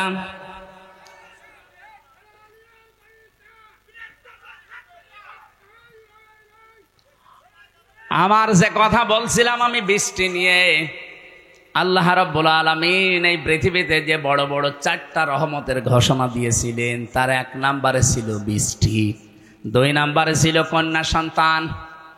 কিন্তু আমরা কন্যা সন্তানের নাম শুনলে বা আসলেই আমার যে বাবা যারা, অনেক বাবা মন খারাপ করে। বিশ্বনবী জানিয়েছেন, কোন পরিবারে যদি একটা কন্যা আসে, সঙ্গে সঙ্গে আল্লাহ 4 জন ফেরেশতা পাঠিয়ে দেয়। কোন পুরুষ মানুষ আসলেই সেখানে 4 জন নাই, 1 জনও ফেরেশতা আছে। এ কথা কোরআন হাদিসে আছে নেই? মেয়েরা যারা এসেছেন, সম্মানিতা মা বোনেরা, আপনাদের কাছে বিপদে ফেলার জন্য কমিশনে নারী নামে কিছু হিজড়া, এগুলো নারী বলা যায় না। এগুলো নারী বলবেন কি করে আপনি? ওদের চেহারার দিকে তাকিয়ে দেখেন, নারীর কোনো বৈশিষ্ট্য ভেতরে পাওয়া যাচ্ছে না। এখানে আমরা মনে হয় মাইকে ঘোষণা দিলে যারা পুরুষ মানুষ, যে মহিলা মহিলা প্যান্ডেলে যান, পুরুষগুলো পুরুষ প্যান্ডেলে যান, আর কিছু মানুষ ওই যে বিড়ি খেয়ে বেড়াচ্ছে, ওদের আপনি কোন প্যান্ডেলে ঢোকাবেন? নারী কমিশনে যে 10 জন মানুষ রিপোর্ট দিয়েছে, 10 জনের চেহারায় দেখলাম একটাও নারীর মতো মনে হচ্ছে না। পুরুষও তো তারা না, তারা তৃতীয় লিঙ্গ হবে।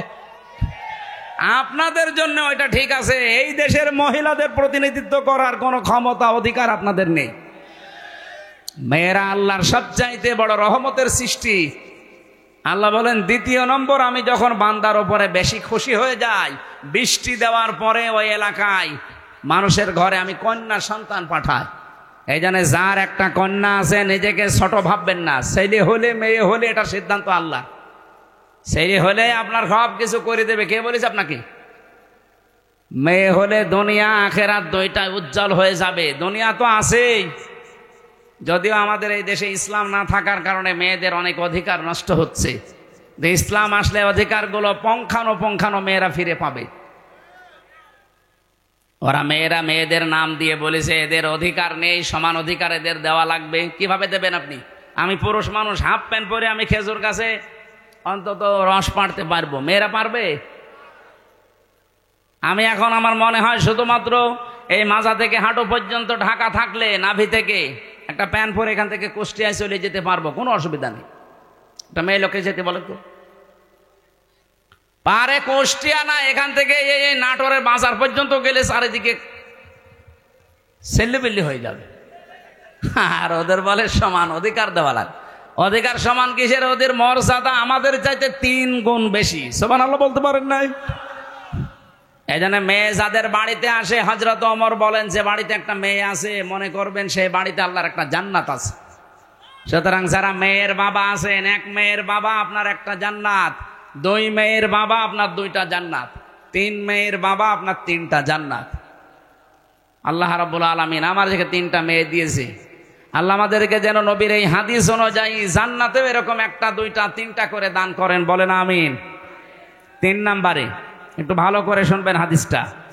আল্লাহর নবী বলেন, 3 নম্বরে আল্লাহ যখন বেশি খুশি হয়ে যায়, তখন ওর বাড়িতে আল্লাহ মেহমান পাঠায়।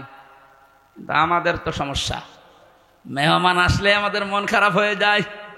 4 নম্বরে বিশ্বনবী মুহাম্মদ রাসূলুল্লাহ জানিয়েছেন, এই পৃথিবীতে আল্লাহ সব চাইতে যখন একেবারে খুব বেশি বান্দার উপরে খুশি হয়, তখন তাকে রোগ দেয়। এই জন্য রোগ শোক হলে আপনার জীবনের অপরাধগুলো আল্লাহ মাফ করেন। জানা অজানা যত অপরাধ করেছিলেন, এগুলো আল্লাহ আস্তে আস্তে রোগের কারণে, যদি জ্বর হয়, এই জ্বরের কারণে একটা গুনাহ আল্লাহ মাফ করে দেয়। পথে চলতে ফিরতে হোঁচট খেয়েছেন, হোঁচট খেয়ে হঠাৎ করে নখ ভেঙে গেছে, রক্ত বের হচ্ছে, মনে করবেন আমার একটা গুনাহ আল্লাহ মাফ করে দিয়েছে। এই জন্য রোগ শোক হলে আল্লাহর কাছে শিকায়েত করা না, অভিযোগ করা না, আরো শুকরিয়া করা দরকার। যদিও দুনিয়ায় কষ্ট হচ্ছে, এই কষ্টের মাধ্যমে আমার জীবনের পরবর্তী যে জীবন আমার আখিরাতের শুরু হচ্ছে, এটা শান্তি, স্বস্তি এবং কল্যাণময় আল্লাহ করার চেষ্টায় আছে। সুবহানাল্লাহ। নবীজি বলেন, 4টা রহমত তো মানুষ খারাপ ভাবে অসন্তুষ্ট হয়, পছন্দ করে না। কিন্তু 4টা গজব আছে দুনিয়ায়, এই 4টা গজব পেলে মানুষ খুব খুশি হয়। 1 নম্বরে যৌতুক। এটা কি? এটা গজব। এইটা পেলে আমরা খুশি না বেজার? সে হুজুর বলেন আর খেজুর বলেন, সবাই যৌতুকের জন্য খুশি। অথচ যৌতুকের টাকা খাওয়া আর পায়খানা খাওয়া এটা সমান না? না, সমানও না। কারণ পায়খানা খেলে একটা গোনা হয়, আর যৌতুকের টাকা নিলে ডবল গোনা হয়। একদিকে তো কবিরা গোনা, আর একটা জুলুমের গোনা। মেয়ের বাপের খুশি ছাড়া, তার মন থেকে খুশি হওয়া ছাড়া তার বাড়িতে ছেলের বাড়ির লোকজন যে একটা পান খাওয়া জায়েজ নেই। কি কথা বলছেন না? আমি কি বানালাম এটা? হাদিস।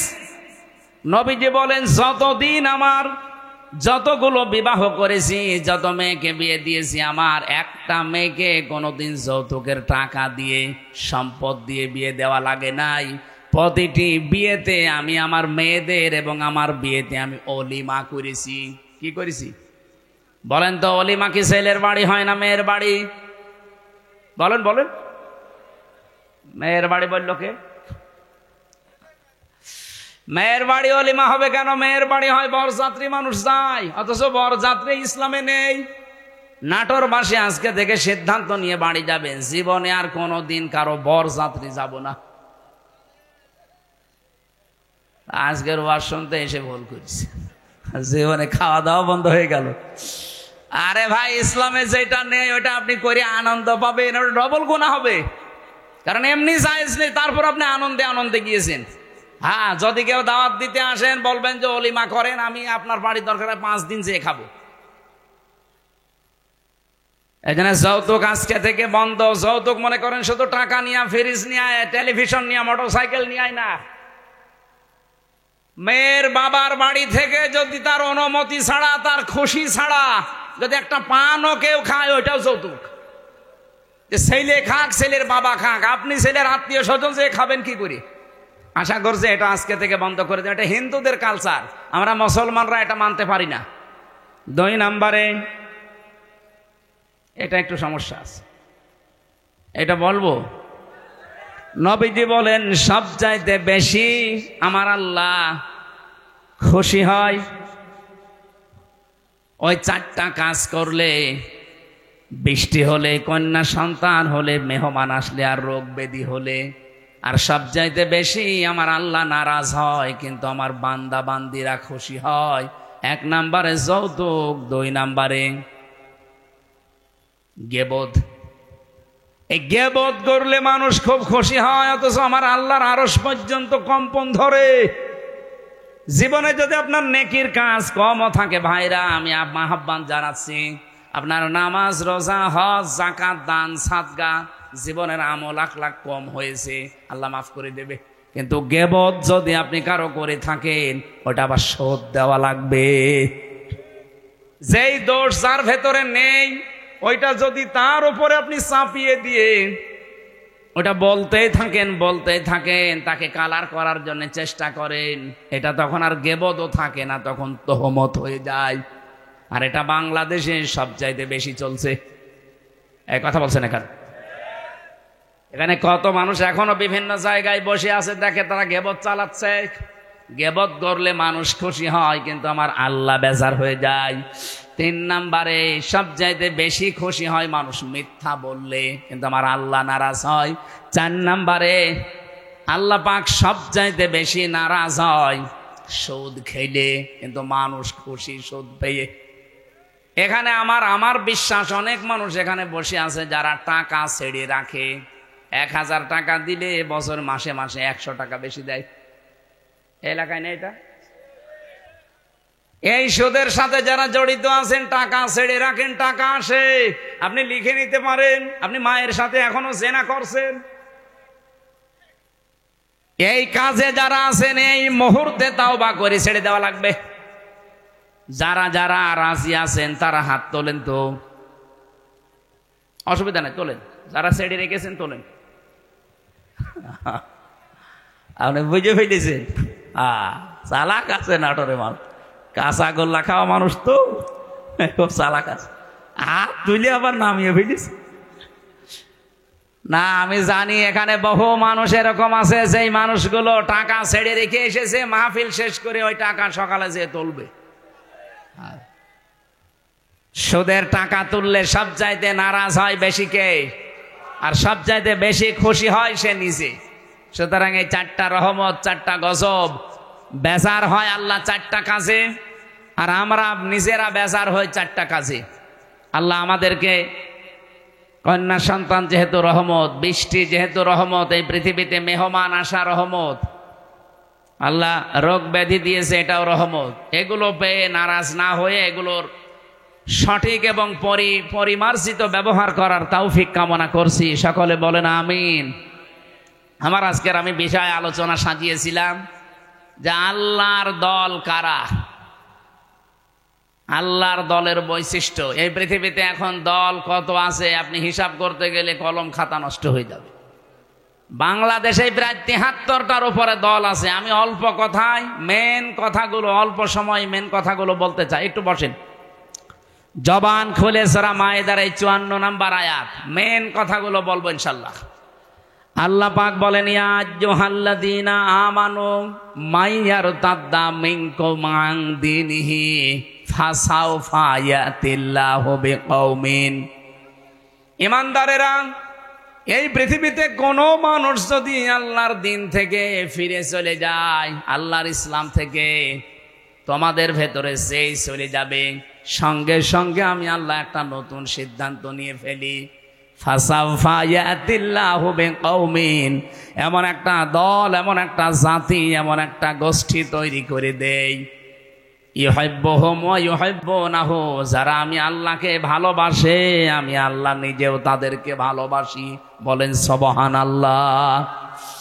অনাটোরবাসী যেহেতু এই দেশে এখন প্রায় 73টার উপরে শুধু দল চলছে, 49টা আছে রাজনৈতিক নিবন্ধিত দল, বাকি আছে নিবন্ধনের বাইরে।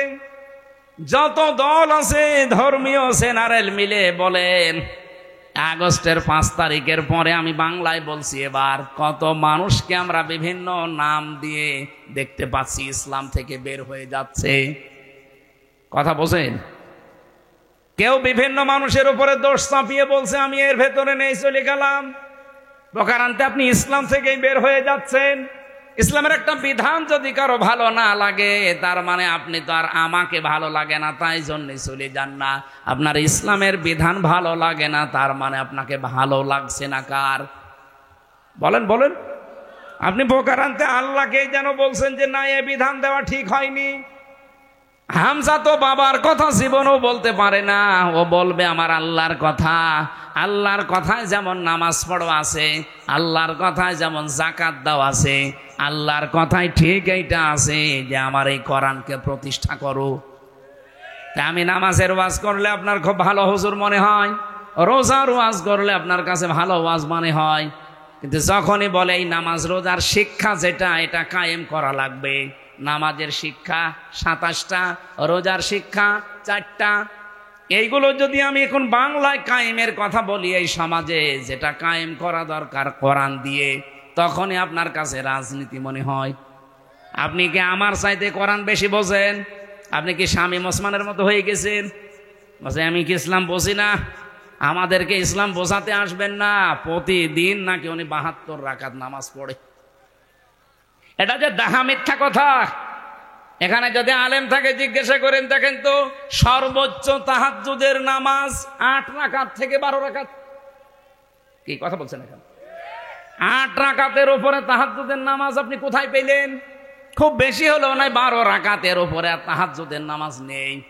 নবীজি হয় 8 রাকাত পড়তেন, নাই 12 রাকাত পড়তেন। এরপরে এই বেতের পড়ে উনি পড়াটা কমপ্লিট করে দিতেন।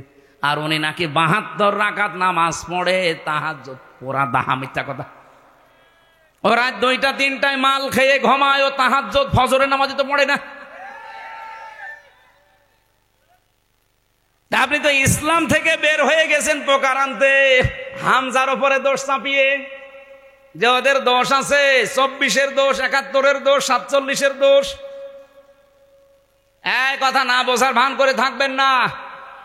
আগস্টের 5 তারিখের পরে বহু মানুষকে আমরা দেখলাম আল্লাহর দিন থেকে প্রকারান্তে ইসলাম থেকে বের হয়ে চলে যাচ্ছে। ওরা আমাদের ভয় দেখাতে চায় যে আমরা চলে গেলে তোমরা নিরুপায় হয়ে যাবে। আরে ভাই, ইসলাম তো আর আমার না, আর আমি ইসলামের মালিকও না, ইসলামও আমার না, ইসলামের মালিকও আমি না। আমার মালিকও আল্লাহ, ইসলামের মালিকও আল্লাহ। আমি শুধু খাদেম। কথা বলুন, আমি খেদমত করছি, আমার একটা পাওনা বাকি আছে। এই যে সভাপতি সাহেবকে যদি উনি বলে এই জমিনটা আমার, আপনারা কাজ করেন, সারাদিন করেন, বিকাল 5টায় আপনাদের বেতন দিয়ে দেব। এখন বলেন তো জমিনের মালিক কি আমি? মালিক উনি না, আমরা কি কামলা খাদেম, কাজ করে খাই। এই জমিনও আমার না, জমিনে যেটা আমরা বপন করছি, এই বীজ বা ধান লাগাচ্ছি, চারা, এগুলোর মালিকও আমরা না, সবের মালিক উনি। আমরা শুধু টাকা পাওয়ার আশায় আছি, বিকাল 5টায় বেতন দিয়ে দেবে, ওইটা নিয়ে আমার সংসার চলবে। নাটোরবাসী, এই বাংলাদেশের এই জমিনটা আমার আল্লাহর, এ কোরআনও আল্লাহর, জমিনে আল্লাহর, কোরআন আল্লাহর। ওনার জমিনে ওনার আইন, ওনার কোরআন প্রতিষ্ঠা করবে এই দেশে যারা আল্লাহর খাদেম, গোলাম, বান্দা, তারা আল্লাহর বান্দা দাবি করে যারা আল্লাহর কোরআনের আইন বাদ দিয়ে মানুষের তৈরি করা আইন কায়েম করতে চায়, আল্লাহর কসম এই মানুষগুলো বেতন পাওয়া দূরের কথা, ওদের খবর আছে। বিকাল 5টা পর্যন্ত আমাকে এই জমিনে টিকে থাকা লাগবে। বিকাল 5টা মানে জীবনের শেষ দিন। এক কথা বলছেন এখন, বিকাল 5টা মানে জীবনের শেষ দিন, কারণ আমার একটা বেতন পাওয়ার সময় আসবে। আমার যখন চোখ বন্ধ হয়ে যাবে, ওয়াবুদ রাব্বাকা হাত্তা ইয়াতিয়াকাল ইয়াকিন, আল্লাহ বলেন ওই পর্যন্ত ইবাদত করতেই থাকো, আমার দিনের সাথে লেগে থাকো যতদিন ইয়াকিন না আসে। ইয়াকিন মানে না, ইয়াকিন মানে মৃত্যু। ইয়াকিন মানে বিশ্বাস, সেটা আলাদা ইয়াকিন। আর এখানে ইয়াকিন মানে মৃত্যু, মরণ যতদিন না হবে ততদিন পর্যন্ত দিন কায়েমের জন্য আপনাকে টিকে থাকা লাগবে। কারণ আমরা এখনো আমাদের বেতন পাইনি। পেয়েছি? বলেন বলেন, আমাদের চূড়ান্ত বেতনের নাম কি? 500 টাকা, 1000 টাকা, কি জান্নাত। ওইটা যতদিন আমি না পাবো ততদিন পর্যন্ত আমার চেষ্টা অব্যাহত থাকবে। এখন যদি আপনি আমাকে বাধা দিতে আসেন, এই জমিনে ধান লাগিয়েছিলাম কিন্তু বিকাল 5টা বাজার আগে আপনি তুলে ফেলছেন, আপনি যত বড়ই মস্তান হন, আমরা যারা 8-10 জন মিলে ধান লাগিয়েছি, যদি আপনার সাথে নাও পারি তাও বাধা দেব। কারণ আমি তো এখনো বেতন পাইনি। আপনি ধান তুলে ফেললে ওনারা বেতন দেবে, উনি এসে আমাদের আরো গরম দেবে। ওই সারাদিন নষ্ট করলে, ধান তুলে ফেলেছে, কিছুই বলনি, বেতন দেওয়া দূরের কথা, আরো 500 টাকা করে দিয়ে যাও। যে জমিন আল্লাহর, কোরআন আল্লাহর, আমরা তো খাদেম, কামলা, 5 জন মনীষ, লেবার যাই বলেন, আমরা চেষ্টা করে যাচ্ছি। আমাদের চেষ্টা হচ্ছে জমিনে এটা প্রতিষ্ঠা করা। হ্যাঁ, পদ্ধতি আমাদের ভুল হতে পারে, কেউ কেউ গণতন্ত্রের পদ্ধতি নিয়েছে, আপনার পদ্ধতি ভুল হতে পারে, কিন্তু আমার মন তো ঠিক আছে যে আমি জমিনে আল্লাহর দিন কায়েম করব। হ্যাঁ, কথা বলেন না কেন? হ্যাঁ বলেন। আফগানিস্তান তারা একটা পদ্ধতি নিয়েছে, তারা এক পদ্ধতি নিয়ে তারা অলরেডি কায়েম করে ফেলেছে। তুরস্ক একটা পদ্ধতি নিয়েছে, আপনি মোরসির দিকে তাকান, সে একটা পদ্ধতি নিয়েছিল, যে যেখানে ইসলাম কায়েমের জন্য চেষ্টা চালাচ্ছে। পদ্ধতি ভুল হতে পারে কিন্তু তার কর্ম তো ঠিক আছে, তার মনের আকাঙ্ক্ষা, আশা, তামান্না এই যে আল্লাহর জমিনে আমি জীবনের শেষ দিন পর্যন্ত অন্তত দেখতে চাই যেটা কায়েম হয়েছে। আমার রাস্তা ভুল হলে কি আমি একটু ঘুরে ফিরে আসতে পারবো না জায়গায়? এখন যদি একে ভাইকে বলি যে আমি নাটোরে যাব, উনি একটা রাস্তা দেখিয়েছে, এ মোসাম ভাইকে বললাম নাটোরে যাব, উনি আমারে দেখিয়েছে সেই বড়াই গ্রাম গুরুদাসপুর ঘুরিয়ে।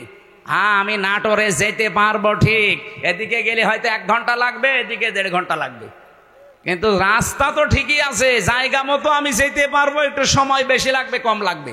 বাংলাদেশ সহ বিশ্বে যারা ইসলাম কায়েমের জন্য চেষ্টা চালাচ্ছে, সবার মনের অবস্থা ঠিক আছে, কিন্তু রাস্তাটা একটু ভিন্ন হওয়ার কারণে অনেক মানুষ ফতোয়া দেয় উল্টাপাল্টা, ওরা গণতন্ত্র করে, জীবনও কায়েম করতে পারবে না। আরে দিনের মালিকই তো আমি না, আমি কায়েম করার কে? আমি চেষ্টা করে যাচ্ছি, অবশ্যই আমার সফলতা আমার জান্নাত পাওয়া পর্যন্ত। কিন্তু এর ভেতরে যদি কেউ মাস্তানি করতে আসেন, ধান বানানো, লাগানো, ধান বীজ তুলে ফেলবেন, আর আমি বেতন পাওয়ার আগে আপনাকে ছেড়ে দেবো, জীবনেও না। দরকার আপনার সাথে মারামারি হবে। কথা বলেন, কথা বলুন। আপনার সাথে হাতাহাতি হবে, মারামারি হবে। যদি মেরে ফেলা লাগে মেরেও ফেলবো, কারণ আমার টার্গেট বেতন। বেতন বলেন, ওই বেতনের নাম বিকাল 5টায় যেটা আল্লাহ দেবে, ওইটা এখনো হয়নি। আর আপনি তার আগেই দিন থেকে বিভিন্ন সোতা নাতা বের করে বের হয়ে চলে যাচ্ছেন। কি করবেন? আল্লাহর কিছুই হবে না। যাদেরকে আপনি ভয় দেখাতে চান তাদেরও কিচ্ছু হবে না, কারণ এই জমিনের আশা তারা অলরেডি কুলিন্না সলাতি ওয়া নুসুকি এ বলার পরে ছেড়ে দিয়েছে। যারা এই কথা বলে যে কুলিন্না সলাতি ওয়া নুসুকি, তারা জীবনের আশা ছেড়ে দিয়েই বলে। আপনার মতো মুনাফিকি করার জন্য, লোক দেখানোর জন্য বলে না। যারা এগুলো বলতো এতদিন, তারা কিন্তু অলরেডি আল্লাহর দিন থেকে বিভিন্ন সোতা নাতা বের করে বিভিন্ন কথা ধোয়া তুলে তারা চলে যাচ্ছে। আল্লাহ এই জন্য বলেছেন, যদি কেউ দিন থেকে চলে যায়, ফাসাউফা ইয়াতিল্লাহ, অতি শীঘ্রই। যারা আরবি জানে, সাউফা শব্দটা আল্লাহ কেন ব্যবহার করেন? সিন, সাউফা, কদ, লাম, এরকম 13টা শব্দ আছে। কোন সেন্টেন্সের আগে যদি আসে, বাংলা অর্থ দাঁড়ায় খুব তাড়াতাড়ি। আল্লাহ বলেন, যদি কেউ দিন থেকে মুখ ফিরিয়ে চলে যায়, আমি শুধু দেখবো, দেখার পরে অতি তাড়াতাড়ি ইয়াতিল্লাহু বিকৌমিন, একটা দল তৈরি করে দেব। ইউহিব্বুহুম ওয়া ইউহিব্বুনাহু, তারা কি? আমি আল্লাহকে ভালোবাসবে, আমি আল্লাহও তাদেরকে ভালোবাসবো। তাদের গুণাগুণ কি হবে? এই যে আল্লাহর দলের বৈশিষ্ট্যগুলো বলতে আল্লাহ এই কথাগুলো দিয়েছেন। রব্বুল আলামিন বলেন, তাদের গুণাগুণ হবে প্রথমত 3টা। আজিল্লাতিনা আলাল মুমিনিন, আইজ্জাতিনা আলাল কাফিরিন। তারা নিজেদের প্রতি মমিনের প্রতি হবে রহমদিল, কিন্তু কাফেরদের প্রতি হবে তারা কঠোর, বজ্রমুঠো। বাংলাদেশে আজ দেখান একটা দল কিন্তু অলরেডি আল্লাহ তৈরি করে দিয়েছে, যারা নিজেদের প্রতি এত রহমদিল, নিজের আপন ভাইয়ের সাথেও তাদের এত ভালোবাসা নেই। আমি আমার নিজেরটাই বলছি ভাই, আল্লাহর কসম। আপনাদের এই যে মোজাম্মেল ভাইয়ের বাড়ি নাটোরে, আমার বাড়ি কুষ্টিয়া। ওনার সাথে আমার আত্মীয়তা নেই, রক্তের ওনার আমি শুধুমাত্র ভালোবাসি একামতে দিনের কারণে। আর এই ভালোবাসা, মহাব্বতটা আল্লাহ নিজে পয়দা করে দিয়েছে। কারণ যখন আল্লাহর দিন থেকে মানুষ মুখ ফিরিয়ে নেয়, তখন একটা দল আল্লাহ নিজে তৈরি করে দেয়। ওই দলের প্রথম বৈশিষ্ট্য, তারা নিজেদের প্রতি রহমদিল হয়, মহাব্বত, ভালোবাসা তৈরি হয়, কিন্তু কাফেরদের প্রতি তারা কঠোর। আপনি একটা আল্লাহর বিরুদ্ধে অবস্থান নিয়ে দেখেন, নাটোর, কুষ্টিয়া, পাবনা থাকবে না। একামতে দিনের কর্মী যারা, কুষ্টিয়াও যা, চট্টগ্রামও তাই, সব একবারে রাস্তায় নেমে আসবে। কারণ কাফেরদের প্রতি আমাদের কঠোরতা এটা তৈরি করে দিয়েছে কে? আপনি অন্যান্য কিছু খেয়াল করে দেখেন, তারা নামে কিনা জীবনও পাবেন না। ইউজাহিদুনা ফি সাবিলিল্লাহি ওয়া লা ইয়াখাফুনা লাওমাতা লাইম। তারা আল্লাহর দিন এই জমিনে প্রতিষ্ঠা করার জন্য জিহাদ করবে, সংগ্রাম করবে, চেষ্টা চালাবে, পরিশ্রম করবে, প্রচেষ্টা করবে, কিন্তু কোনো ওয়ালা ইয়াখাফুনা, ভয় পাবে না, লাওমাতা লাইম, কোনো তিরস্কারকারীর তিরস্কারকে তারা পাত্তা দেবে না। আমি যেই দিন থেকে কুলিন্না সলাতি ওয়া নুসুকি ওয়া মাহইয়ায়া ওয়া মামাতি লিল্লাহি রাব্বিল আলামিন বুঝে বুঝে পড়েছি, ওই দিন থেকে কে আমার পেছনে লেগেছে, কে বদ করে, আমার উপরে আন্দাজে দোষ চাপায়, কোনো কিছু আমার মনে আর স্থান নেই। আমার মনে হয় এই দেশে যারা একামতে দিনের কর্মী, আল্লাহর কসম, তাদেরকেও আপনি এইভাবেই পাবেন। কোন তিরস্কারকারীর তিরস্কারকে তারা পাত্তা দেবে। আমাকে রাজাকার পর্যন্ত বলা হয়েছে, কিন্তু আমি কি রাজাকার? আমার 33 বয়সে যদি রাজাকার হয়, কিন্তু এই কথা বলে আপনি দাবিয়ে রাখবেন, আপনি বলবেন ও শিবিরের রক্ষাটা কর্মী, এই কথা বলে দাবিয়ে রাখবেন। ও জামাত ইসলাম করে, ও চরমনার মুরিদ, এই কথা বলে দাবিয়ে রাখতে পারবেন না। কারণ কোন তিরস্কারকারীর তিরস্কারকে আমি থোড়াই কি আর পাত্তাই দেই না। এই গুণটা তৈরি করে দিয়েছে কে? আল্লাহ বলেন, যালিকা ফাদলুল্লাহ, এটা আল্লাহর অনুগ্রহ, যাকে তাকে আল্লাহ দেয় না।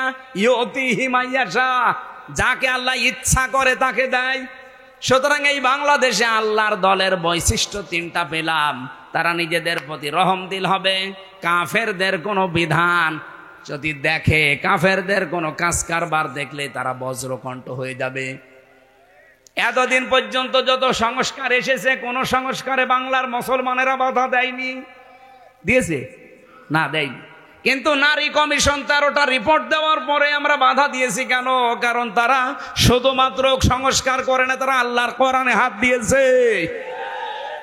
আর এই জায়গায় তখন আমরা এক হয়ে গেছি। হেফাজত নেই, চরমনা নেই, জামাত ইসলাম নেই, খেলাফত নেই, সব তখন বাংলাদেশে এক। আপনি দেখেননি, সব এক হয়ে বলেছেন এটা তো মানা দূরের কথা, এ কমিশনই মানি না। আমির জামাত ডাক্তার শফিকুর রহমান এটা বলে নাই যে কমিশন তো দূরের কথা, ও কমিশনই মানি না। যদি বেশি ঝামেলা করেন আবার কিন্তু আগস্টের 5 তারিখ আসতেছে। এটা তো আমরা এই এতদিন পর্যন্ত যত সংস্কার করেছেন কোন জায়গায় বাধা দেয়নি, কারণ ওই জায়গায় আল্লাহ রাসূলের বিরুদ্ধে পাইনি। এবার পেয়েছি সরাসরি আল্লাহর বিরুদ্ধে। আজিল্লাতিন আলাল মুমিনিন আইজ্জাতিন আলাল কাফিরিন। আমরা নিজেদের প্রতি ভালোবাসা, মহাব্বত, স্নেহময় স্নেহশীল আছি। বললাম না মোজাম্মেলের সাথে সত্যি বলছি, আমার সম্পর্ক আত্মীয়তার না, রক্তের না, শুধু দিনের, শুধুমাত্র দিনের সম্পর্ক। আমার নিজের আপন ভাই তো নেই, যদি থাকতো সে যদি আল্লাহর দিনের কর্মী না হতো, তার সাথে ওনার মতো মহাব্বত আমার হতো না। কারণ এই মহাব্বতটা পয়দা করে দিয়েছে কে? 2 নম্বরে আমরা কাফেরদের প্রতি কিন্তু কঠোর, যেহেতু ওরা নারী সংস্কারের নাম নিয়ে আল্লাহর কোরআনের 13টা আয়াতে অলরেডি হাত দিয়েছে, এই জন্য ওরা কাফের। বলেন, আমরা মনে হয় ওদের জানাজা পড়া এখন তওবা না করলে ঠিক হবে না? যারা এই নারী কমিশনে আছেন, যদি সাপোর্টও কেউ করেন আপনিও কাফের, আপনার প্রতিও আমরা বাধ্য হব কঠোর হতে। আর আল্লাহর দ্বীনে জমিনে কায়েম করতে হয়তো আমাদের রাস্তা, আবার বলছি, তরিকা ভুল হতে পারে, কিন্তু আমাদের মন ঠিক আছে। আমরা চাই আল্লাহর জমিনে আল্লাহর সিদ্ধান্ত চলবে। এই জায়গায় কেউ যদি বাধা দেয়, তিরস্কার করে, উল্টাপাল্টা গালি দেয়, থোড়াই কি আর জীবনে কিছু মনে করি নাই, করবো না। এটা বৈশিষ্ট্য কে দিয়েছে? ইউজাহিদুনা ফি সাবিলিল্লাহ। তারা প্রচেষ্টা করবে, জিহাদ করবে, সংগ্রাম করবে, দল করবে, মিছিল মিটিং করবে, আন্দোলন করবে আল্লাহর জন্যে। লা ইয়াখাফুন, তারা ভয় করবে না। লাউমাতা লাইম, কোন তিরস্কারকারীর তিরস্কারকে আপনি এবার নিজের নিরপেক্ষ দৃষ্টি দিয়ে বলেন। এই যে 3টা গুণ বললাম, সারা বাংলাদেশে তো 73টার উপরে দল আছে। কোন দলের বৈশিষ্ট্যে এই 3টা গুণ আপনি পান বলেন? আপনি আন্দাজে বলবেন না, আপনাকে বলাও দরকার নেই, মনে মনে সিদ্ধান্ত নিয়ে দেখেন। এই কোরআনের সূরা মায়েদার 54 নম্বর আয়াতের সাথে কোন দল, বাংলাদেশের তো 73টা দল আছে, কোন দলের সাথে মিলছে? আল্লাহ বলেন স্যার তার সাথে মিলবে না। যালিকা ফাদলুল্লাহি ইউতিহি মাইয়াশা, এটা আল্লাহর অনুগ্রহ, যাকে ইচ্ছা আল্লাহ তাকে দান করে। আল্লাহু ওয়াসিউন আলিম, আল্লাহ প্রশস্ত এবং জ্ঞানী। আমি কোরআন সত্যি করা মাথায় নিয়ে বলতে পারি, এই 3টা যার ভেতরে আছে ওই দলে আল্লাহ যেন আমাদেরকেও শামিল করেন। আমার কথা বোঝা গেছে না? এবার আল্লাহ আমাদেরকে 4টা বৈশিষ্ট্যের কথা দিয়েছেন। ওই গুণগুলো অর্জন করতে হলে 4টা বৈশিষ্ট্য লাগবে।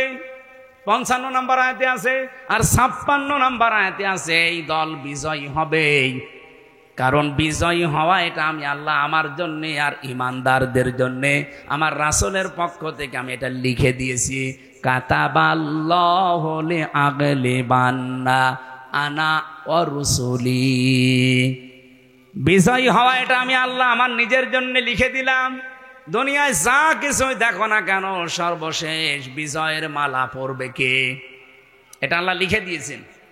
এই জন্য আল্লাহ যেহেতু একটা দল নিচে তৈরি করে দেবেন, ওই দলের বৈশিষ্ট্য যেগুলো বললাম এগুলো যেই দলের ভেতরে পাবেন, মনে করবেন ওদেরকে আল্লাহ নিজে বানিয়েছে। এই আয়াত আমি নিজে এখন বানালাম। এত সহজ বাংলায় বলার পরও কিছু মানুষ এখনো বোঝে না। আমার মনে হয় ও আজরাইল দেখার আগে আর বুঝবে না।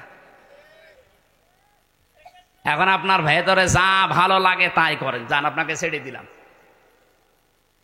ফাসাউফা ইয়াতিল্লাহু বিকওমিন, অতি শীঘ্র একটা দল আমি বানিয়ে দেব, যেই দলকে ইউহিব্বুহুম ওয়া ইউহিব্বুনাহু, তারা আমাকে ভালোবাসবে, আমিও তাদের ভালোবাসবো। আপনি খেয়াল করে দেখেন, এই গুণগুলো যাদের ভেতরে পাবেন আপনি তাদের সাথে অ্যাক্টিভ হবেন, মনে করবেন আল্লাহ আপনাকে এই দলে শামিল করে নিয়েছে।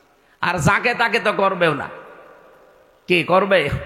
কালকে লালপুরের আলোচনা এটাই ছিল, আল্লাহ যাকে তাকে তার দিনের কাজ একামতে দিন প্রতিষ্ঠার জন্য নিয়ে যায় না। আল্লাহু ইয়াজতাবি ইলাইহি মাইয়াশা ওয়া ইয়াহদি ইলাইহি মাইয়ুনিব।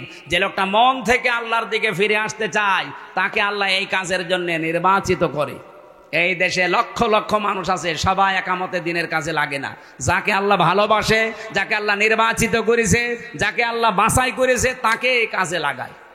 এখন আপনি বাসায়ের ভেতরে নেই, আপনি আছেন ছাটাইয়ের ভেতরে, তা আপনাকে আমি জোর করে নিয়ে আসবো কি করে? আমার কথা বোঝা গেছে? না বুঝলে এখানে আসেন, আসেন, এদিকে আসেন। আমি আশা করি আমার আয়াত আমি অল্প কথায় হলেও বোঝাতে পেরেছি।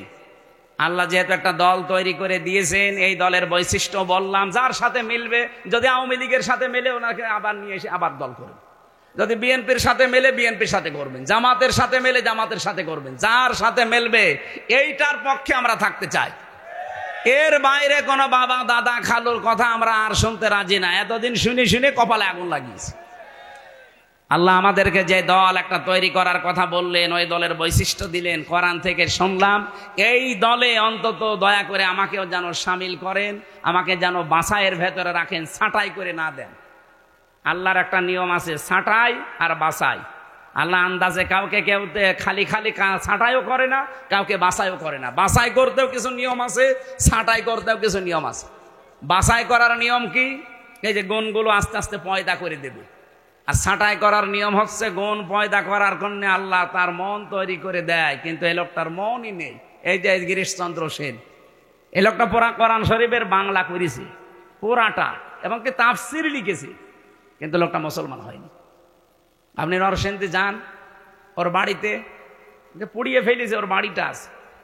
আমি নিজে গিয়ে দেখেছি। এই লোকটা পুরা কোরআন ওর জীবনী নিয়ে পড়ছিলাম, পুরা কোরআন শরীফ বাংলা করেছে। আপনি যা তা মনে করছেন, অর্থ করে তাফসির করেছে। আর তাফসির যারা করে, যারা যারা এখানে বসে জিজ্ঞাসা করেন, এক একটা শব্দের কমপক্ষে একাধিক, অন্তত 3টা শব্দের অর্থ তো জানাই লাগবে। দরবা মানে মারা, দরবা মানে দৃষ্টান্ত দেওয়া, দরবা মানে সফর করা, এরকম 33টা অর্থ আছে এক একটা শব্দে। লক্ষ লক্ষ শব্দ আছে, প্রতিটি শব্দের এরকম 33টা কমপক্ষে অর্থ আপনি জানবেন। এই জানার পরে কোন জায়গায় কোন অর্থ সেট হয়, অ্যাপ্রোপ্রিয়েট হয়, পারফেক্ট হয়, ওইটা ওই জায়গায় বসাবেন, তারপরে তাফসির লেখা সহজ হবে। এই হিন্দু আমার চাইতে কোরআন শরীফ কত বেশি পড়েছে। এখানে ইনি আলেম কিনা জানি না, হাজি তো যত আলেম বসে আছে আমি গ্যারান্টি দিয়ে বলতে পারি, একজনও বুকে হাত দিয়ে বলতে পারবেন না যে পুরা কোরআন শরীফের প্রতিটি শব্দের অর্থ আমার জানা আছে। ও পুলিশকে জিজ্ঞাসা করেন, পুলিশও পারবে না। পারবেন না? না, ওনা তো এই লাইনের লোক না, জেনারেলের শিক্ষিত, আলেমরাই পারবে না। আমি নিজেও আমার মনে নেই ভাই, আমি সত্যি কথা বলছি। আমি পড়েছিলাম, পুরাটা শেষ করেছি, তাও একবার দুইবার না, কমপক্ষে 70 বারের উপরে জেলখানায় থাকতে পড়েছি। অনার্স মাস্টার্স করার সময় তো কত শবার পড়েছি, আমার সব মনে নেই। এখন আবার স্টাডি করা লাগবে। আজকের আয়াতের প্রত্যেকটা শব্দের অর্থ আমার মনে আছে, কিন্তু পুরা কোরআন শরীফের আমার মনে নেই। অথচ বেটা হিন্দু মানুষ, ওর কি মেধা ছিল বলেন তো?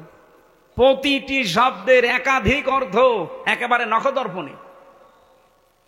তাও যেখানে যেটা খাটে, যেখানে যেটা মিলে মিল হয়, ঠিক ওইভাবে লিখেছে পুরা কোরআন শরীফের।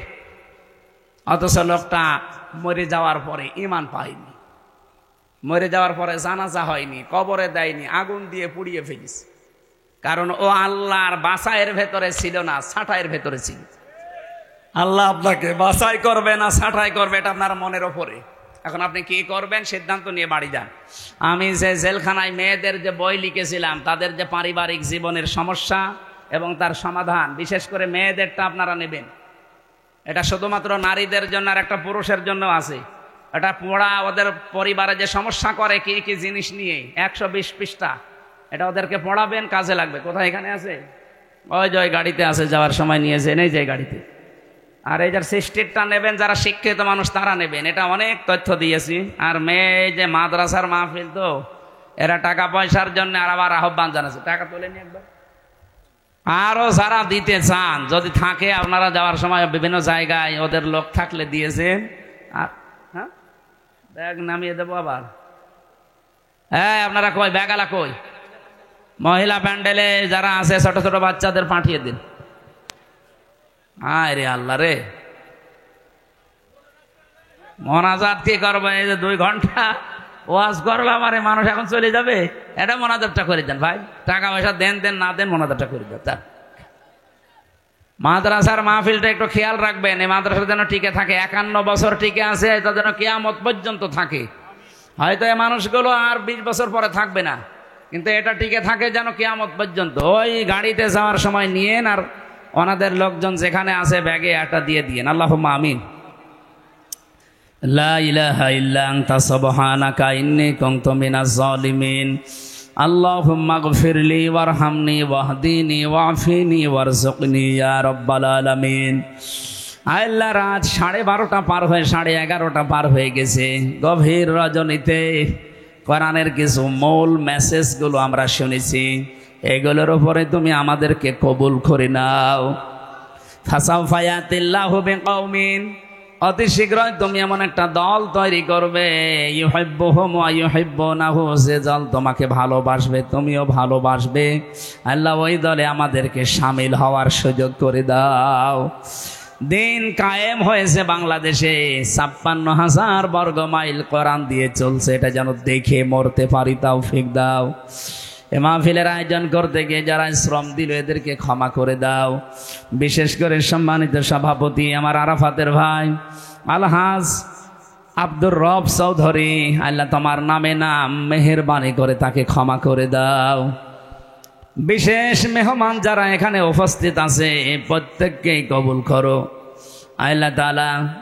মেয়েরা যারা বসে আছে, বিভিন্ন রোগ শোক তাদের আছে, কোরআনের ইজ্জতে তাদেরকে তুমি শেফায়ে কামেলা আজেলা করে দাও। আমি সহ যারা অনেকে অসুস্থ আছি, আমাদেরকেও তুমি শেফা দান করো। কোরআনে কারিম থেকে যে মূল কথাগুলো বলেছি আল্লাহ, আমি যেভাবে বুঝলাম এদেরকে ওইভাবে বোঝার তৌফিক দাও, এগুলো জীবনে মেনে চলার সুযোগ দাও। প্রশাসনের জন্য দোয়া করছি, এই বাগাতিপাড়ার থানার OC, TNO, SLR, DC, SP সহ পুলিশ কনস্টেবল যারা, এসআই সহ দারোগা সহ যে ভাইরা আজকে পাহারা দিয়েছে আমাদেরকে, এদের বাড়ি ঘর, আত্মীয় স্বজন, মা বাবা, এদের সব কিছু তুমি পাহারাদার হয়ে যাও। আজকের দায়িত্বটা তুমি ইবাদত হিসাবে তাদের কবুল করো। বাংলার প্রশাসনের ওপরে তোমার রহমত নাজিল করো আল্লাহ। যত ষড়যন্ত্র হচ্ছে দেশটা নিয়ে আল্লাহ তুমি ছিন্ন ভিন্ন করে দাও। নারী কমিশনের নাম নিয়ে কিছু হিজড়া মহিলা তোমার কোরআনে হাত দিয়েছে আল্লাহ, তুমি তাদের হেদায়েত দাও, যদি না থাকে তাদের থেকে জাতিকে বাঁচাও। কত বড় ক্ষমতা, এই 15.5 বছরে জালেমদের ক্ষমতা হয়নি যে তোমার কোরআনে হাত দেওয়া, অথচ এই মানুষগুলো তোমার কোরআনের 13টা আয়াত বাদ দিয়ে দিয়েছে। জানি এদেরকে তুমি হেদায়েত দেবে না, তারপরও যদি থাকে হেদায়েত দাও, না থাকলে তাদেরকে তুমি ধ্বংস করে দাও। যারা ঈমান এবং ইসলাম নিয়ে ষড়যন্ত্র করে বাংলাদেশের মুসলমানদেরকে নিয়ে আল্লাহ, তাদের কবল থেকে দেশের মানুষদেরকে বাঁচাও। আল্লাহ তাআলা ইসরায়েলের হাত থেকে ফিলিস্তিনকে রক্ষা করো। পৃথিবীর মানচিত্র থেকে তাদেরকে তুমি, এই ইসরায়েল নামক এই অভিশপ্ত জাতিদেরকে তুমি হালাক করে দাও।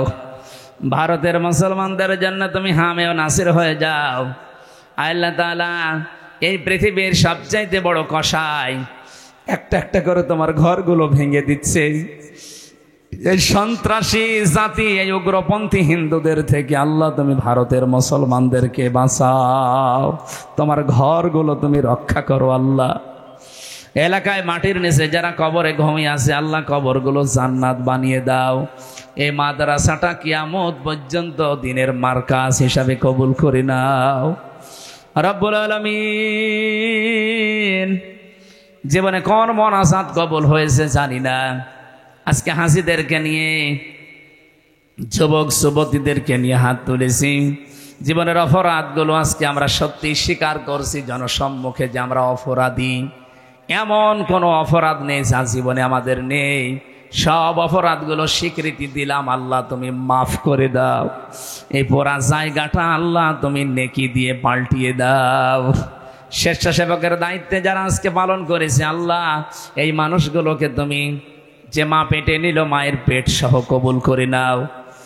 এই কোরআনের কথাগুলো যারা প্রচার করে এই মিডিয়ার ভাইদেরকে আল্লাহ তুমি প্রচারক হিসাবে, দিন প্রচারক হিসাবে কবুল করে নাও।